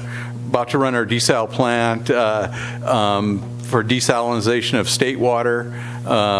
If we could run it full time, would be about $1,600 an acre foot. What would it cost us to fix that plant so we can run it all the time and not use their water? We're working on a plan right now to determine that cost. The other thing is we need a permit to run it all the time. Right now, it's just permitted for emergency operations through the California Coastal Commission. So we're working on that. Also, we have a take-or-pay contract for state water, so we could not take a drop of it, but we're paying all of our fixed costs for it, whether we take a drop or not. And that goes away in 2018, is that right? It's our first point to renegotiate the contract. Nothing automatically goes away with the state contracts. So the other water supplies we have are somewhat constrained. We have Chorro Valley water. These wells require a stream flow that must exceed 1.4 cubic feet per second in order to pump water out of these wells. And they also have high nitrates that has to be treated prior to consumption. And currently the city doesn't have a pipeline to take that water back to our brackish water treatment plant to treat it for use. The Morro Valley, these wells also have nitrates, but we can treat that water in our brackish water reverse osmosis plant to remove the nitrates. This is a smaller amount of water that we can use. It's only 581 acre feet a year. And then our desal, we did re-permit the wells and the outfall recently, but again, this is only permitted now for emergency uses only. This shows the historic water use or water production. Basically, both these graphs just show, in general, population has increased over time and the water use has slowly decreased over time. So just showing that we have been somewhat conserving over a long period of time. So the water equivalency units, again, the intent of these WEUs is to regulate the addition of new water users into the water system and to ensure the demand of the water does not exceed the available water supply. For the past 9 years, the City Council has allotted 115 WEUs, and the highest number of WEUs that have been used is 23.37 in that amount of time. In those 9 years, that's the highest use. Last year, there was 115 allotted, and 12.15 were used. 0.15 was used for a commercial addition, and 12 was used for single-family homes. 1 WEU is one single-family home. Last year, the WEU program required each new WEU to offset their water use on a 2-to-1 basis, and if this was infeasible, they did have to pay an in lieu fee of $6,032 for each WEU created. This program was developed due to the drought and declaration. So in conclusion, the drought emergency has been lifted by the governor, but he does want conservation to remain a way of life. Morro Bay has continued to conserve, and many citizens have made conservation a way of life. The city does receive its full allotment of state water for next year to meet the projected demands of state water. And staff is recommending suspending the WEU's offset program and reevaluate it next year, and also to allot the 115 WEUs for 2017-2018. Also to modify the conservation requirements from severely restricted to moderately restricted water supply. So that would take away a few of the different requirements. Basically, the difference between them is it takes away the days of watering of the week. So you don't have to water on certain days, only 2 days a week. You just have to water between certain times.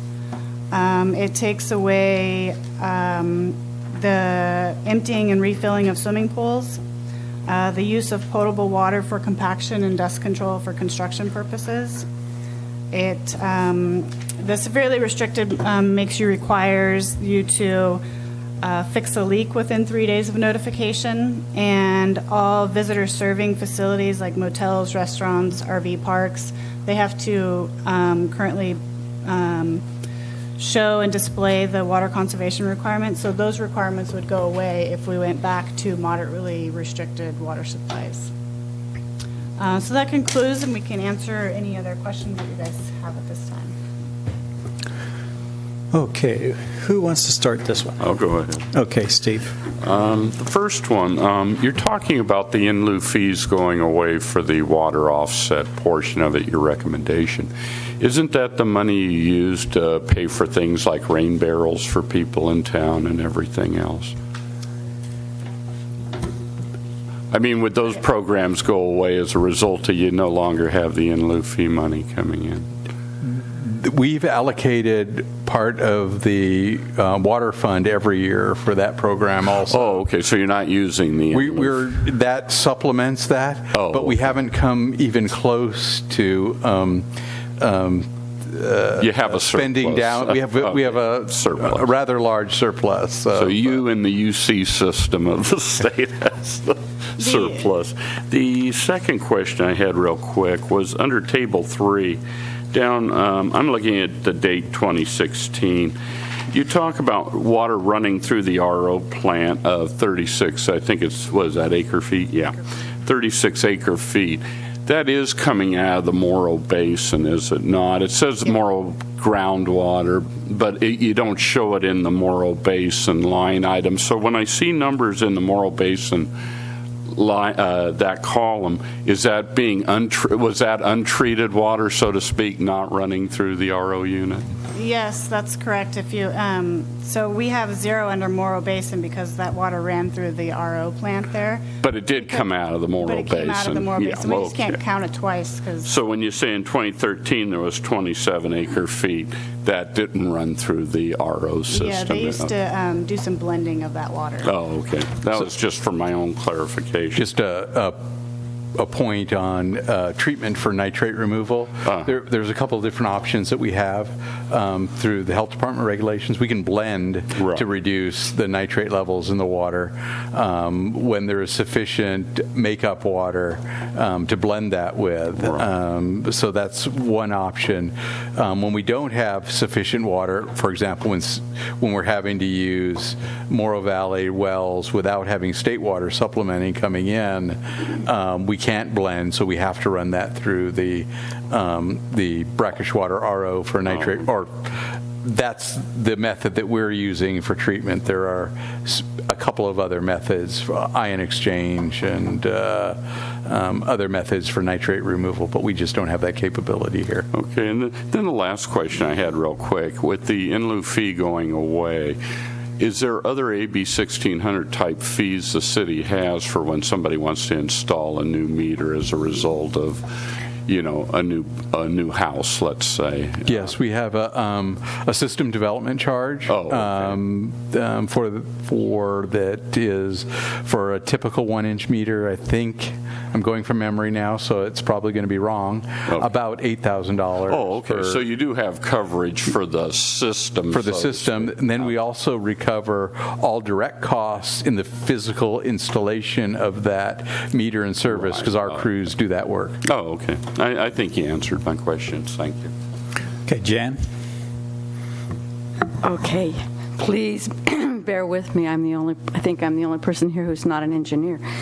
And I'm trying to understand this. And so I was going through all the charts and getting totally confused.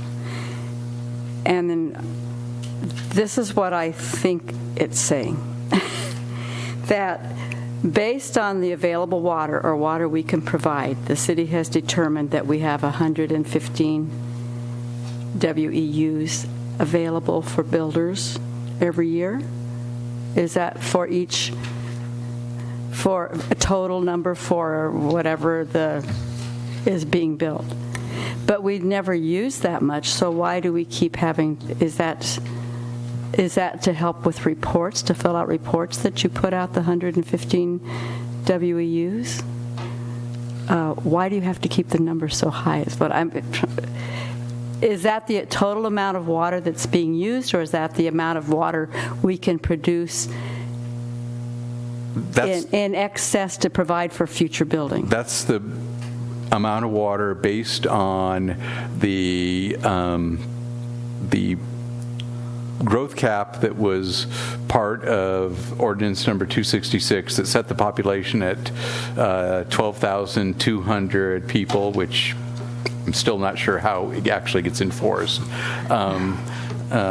But based on that number and the available water supply through our urban water management plan, how many we could allocate each year. Now, we haven't come close to that, so if we did a recalculation, there's probably more available water to allocate than, but the demand here for new construction doesn't seem to be, it's a market-based economy. Just because we have water available to allocate doesn't mean a builder actually wants to build here. It's made up on other factors in the economy. So whether,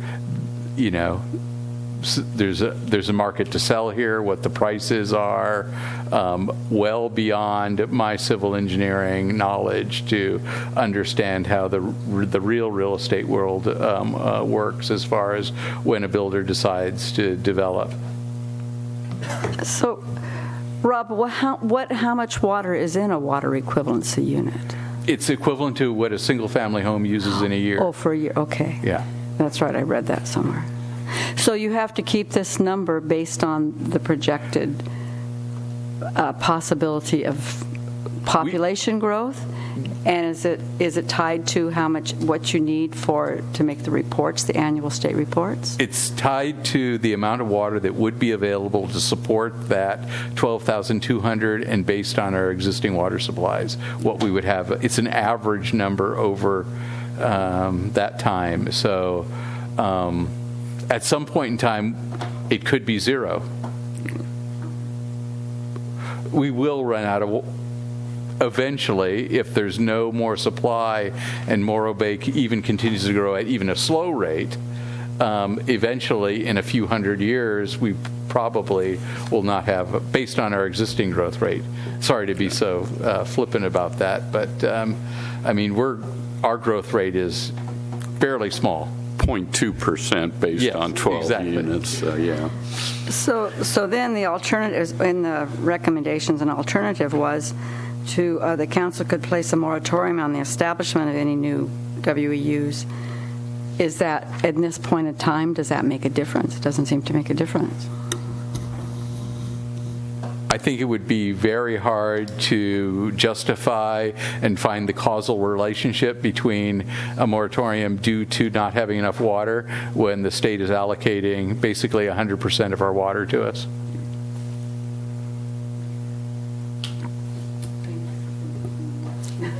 Christian?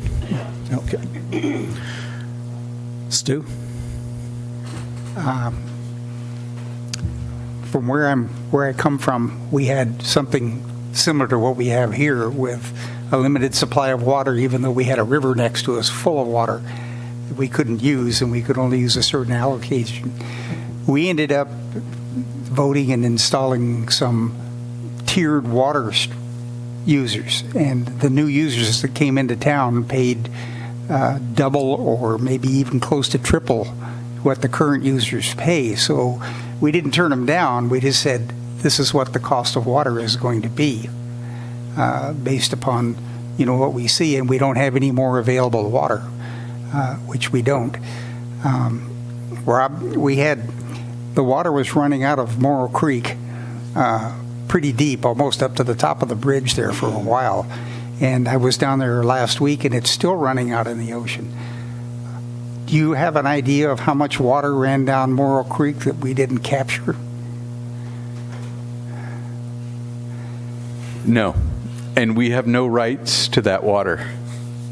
We would be an appropriator to that water. cities are always appropriators. We can never be riparian users, so we would have to get a state water right permit to capture any of that water. So if we went out there and put up 3 little dams up Morrill Creek, that wouldn't. Well, without state first approval, we would need to forget get a that. dam permit, which is on channel on a reservoir is. Somebody from the state told me you will never see another in-channel dam ever built in the state of California again. Okay, so the only place we're going to get any more fresh water from is running the desalination plant. Desal plant, or as the California Water Fix moves forward for availability of state water. Okay, and state water, the price of state water appears to be a wildly swinging thing, and state water could be double or triple 10 years from now than it is now. Is that true? We will pay what the costs of state water are. So each state water customer will pay for their share of those improvements to the Delta Project, to the ultimate improvements to Lake Oroville, any place else in the system. We are like the citizens of Morro Bay are to our water system. Our rates are based on what it costs to operate the system. Only difference is there's no Prop 218 vote for the state to increase the water rates on the cities or the agencies that use that water. So the state water project's costs will go up. I'm not sure what period of time will take them to double, but they will go up over time. So somewhere along the line here, we're going to have to make a decision whether not to build infrastructure here that we could use our own water or go with the state. And yes. It would seem to me like we're better off providing our own water through desalination or doing something else to do that than counting on the state, which is doing what they do. We're about to embark on that study to set our water future with our One Water planning effort. So we talked about that a couple months ago. So we've actually council authorized that contract with Corollo Engineers, and they'll be starting that work soon. So you can look forward to over the next year seeing presentations by Corollo on this very subject. Okay. That's all I have. Chris? John? It still kind of escapes me what the reallocation means here, but essentially we've got 115 I guess it means we have 115 WUs that we could allocate if we wanted to. Is that right? That's correct. And we haven't allocated any in several years. We have allocated 115 almost every year for the last 9 years, but we haven't had the development that's used those WEUs. So the most we used was 2 years ago, 3 years? Yeah, the most we used was at 23.37, and that was maybe 4 or 5 years ago. Okay, but you didn't reduce so this WEU is not a measure of the capacity of the system then? It is? No. Okay.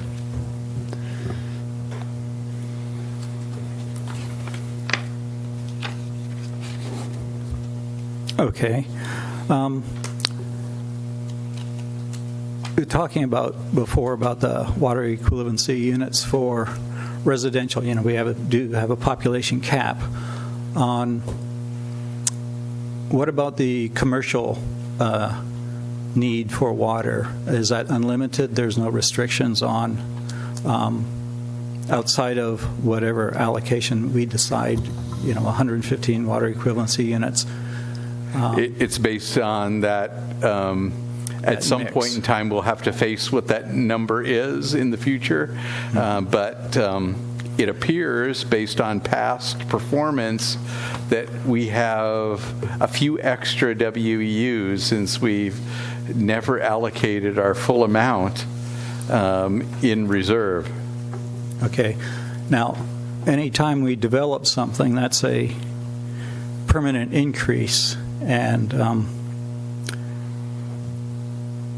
any availability of water is strictly temporary, depending on whether we have a drought year, the state has a drought year, or 5 years of drought. So whenever we increase either residential or business usage, that's going to be permanent, ongoing, where our source of water is limited and tenuous, correct? Based on our water purveyor, contract water purveyor, they said for the next 3 years we can expect 3 years, was it? Yeah, 3 years. Yeah. We can expect all of our delivery of state water. So they're not predicting an interruption. Our urban water management plan shows that we have enough water for build out. Okay.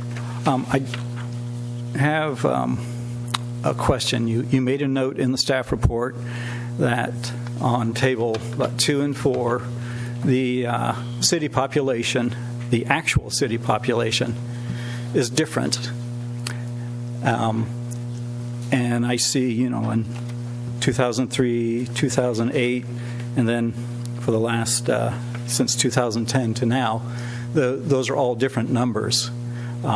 So I'm not sure why you have to use different actual population numbers, but I think this is one of the things that really confuses and reduces confidence in numbers that are being presented, to the public.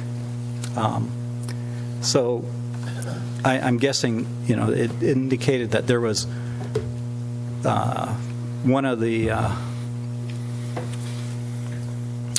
entities wants you to use a certain formula to determine what the population is. I'm curious as to why we can't use just one, what is the one actual population?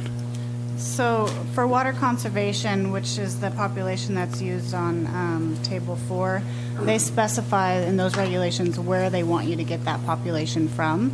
So that's why that population comes from their requirements. And then in Table 2, the population has always been pulled from a different source. They're both actually the California Department of Finance, but it's 2 different areas of it, and they give you a completely different number of what the population is. So, yeah, I mean, like this year is about a 500 person difference. Some years it's 35, some years it's 500. Talking about, confidence in information that cities present to the public, I just saw that as, and I understand you're following what our regulators are telling us to do, are demanding, but it's just a point I wanted to make. I just also want to point out both of those numbers are probably wrong. Right. I would guess that neither one of them count the exact number of people in Morro Bay at any given time, because we don't have a control over how many people live in a household, and we have a fair number of unoccupied homes in Morro Bay. Mm-hmm. Now, at the bottom of Table 2 for this year, it indicates the 266 projections and the actual number of housing units. So there's a difference of like 91. For water equivalencies that we're going to allocate 115. So for full build out, if we decided to have full, if we were capable of having full build out this year, 91 could go to residential, and then the other could go to commercial. Commercial, right? Yes. Let's see, what was the point I was going to make?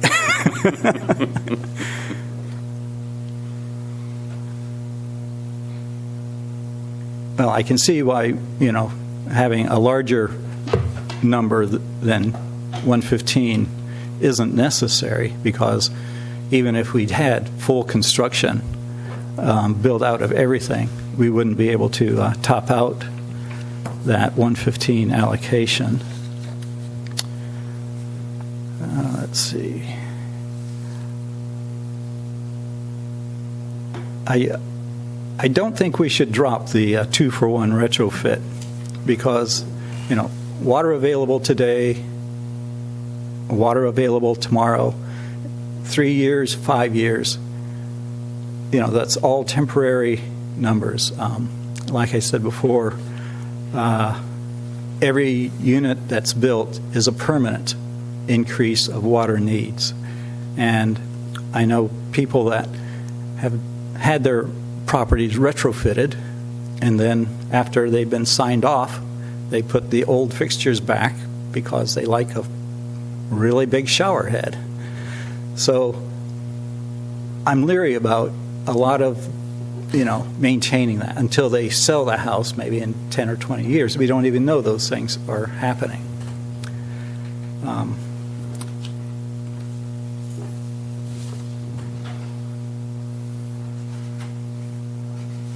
I'm just worried about our future water supply, not just 3 years from now that we're going to be getting it, but for the full future. Until we have some real solid increases in new sources of water. I don't consider the retrofits a permanent source because they can be altered. I'm leery of dropping anything like a 2-for-1 in order to advance construction. Anybody else have any comments? I did have one more, if I could. I've got to ask you on table 6, Rob. How were you able to sell more water in 2016 than you produced? It's the first time I think I've ever seen that. Table 5 or 6? It's table 6 I'm looking at on 2016. So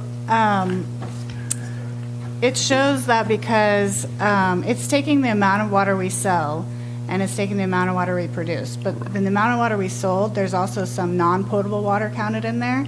So that if you look at table 5, that water gets counted in again under non-potable irrigation. Oh. So that's how we actually get to. Okay, so you're saying under water produced, that's only potable water, and you're saying and some you of the do sell some consumptions- non-potables exactly, for landscape for irrigation, purposes. yeah. Oh, okay, I just wondered about that. And the only thing I want to say something about what Rick just brought up. I'm not quite sure I'm so on board with the offset fees, and I'll tell you why. Why not 3-to-1 or 4-to-1? It's an artificial number that was created to try and do a retrofit program. And obviously, at this point in time, what the water department does in this town, it's their job to sell water. And the more water they do sell, if they have the water available, the less cost per acre feet a year it is for that purpose. So I don't like to impinge upon it if the water is indeed there and we have the ability to produce said water. Because at the end of the day, no new water is created. You're drinking the same water that was here 1 billion years ago. It just recycles through the system. And it's all about availability and whether it's here or not. And when I look at numbers where it's 2-to-1, or sometimes it could be 3 or 4-to-1, which one's the right one? And that's why I always kind of have a problem with those kind of artificial setups to try and conserve on water. That's my only thought, and for what it's worth. Oh, thank you. On And that question, Chris. do we have a current good 2-to-1 calculation now? Because prior it was toilet retrofit, but now I know we've dealt with landscaping changes or washers and things like that. Do we have a good system to account for that at this point? I think the system could always use improvement, but I think we've refined that number over time. And the 2-to-1 was when we need to the retrofit program has come and go a couple of times now, so it's needed. It's typically imposed when we are facing a water emergency. And the 2-to-1 is what's baked into the ordinance. It's a factor of safety because reading some of the historical documents, they didn't believe that it would actually get that 2-to-1 or that 1-to-1 recovery. So the 2-to-1 is a factor of safety on there. That's where that comes from. But your point is well taken. Why not a 3-to-1 or a 5-to-1 factor of safety? I think it's what the community would accept at that point in time. I have one more question.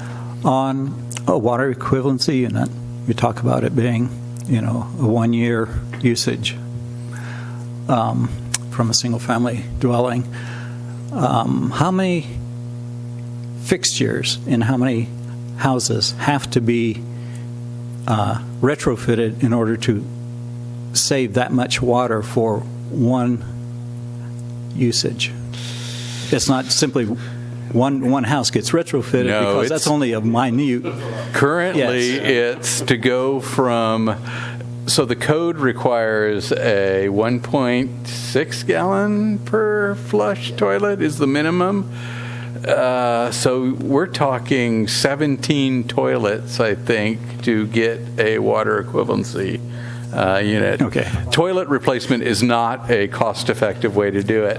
Yeah. Yeah. The way most people have done it, rather than paying the in lieu fee, they've had an interest in a commercial facility where they could, for example, change out flush meter type urinals to waterless urinals.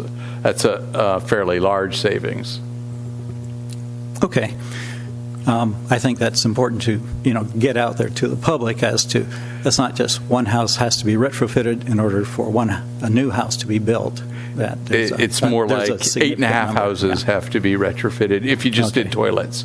Yeah. Some folks have gotten real creative and added, one builder had interest in a bunch of rentals and did the full retrofit of all of his rentals, including faucet aerators, toilets, everything to achieve probably more than he needed in retrofit credits.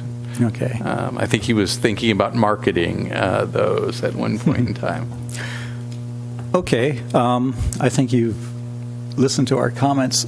Jan, were you about to say something there? Okay. Oh, by the way, Jan, I'm also not an engineer. You're not alone up here. So this business item is just to take our comments and take them back. There's no motion that's required, is there? I thought the recommendations. I think if there's one option to basically move staff recommendation,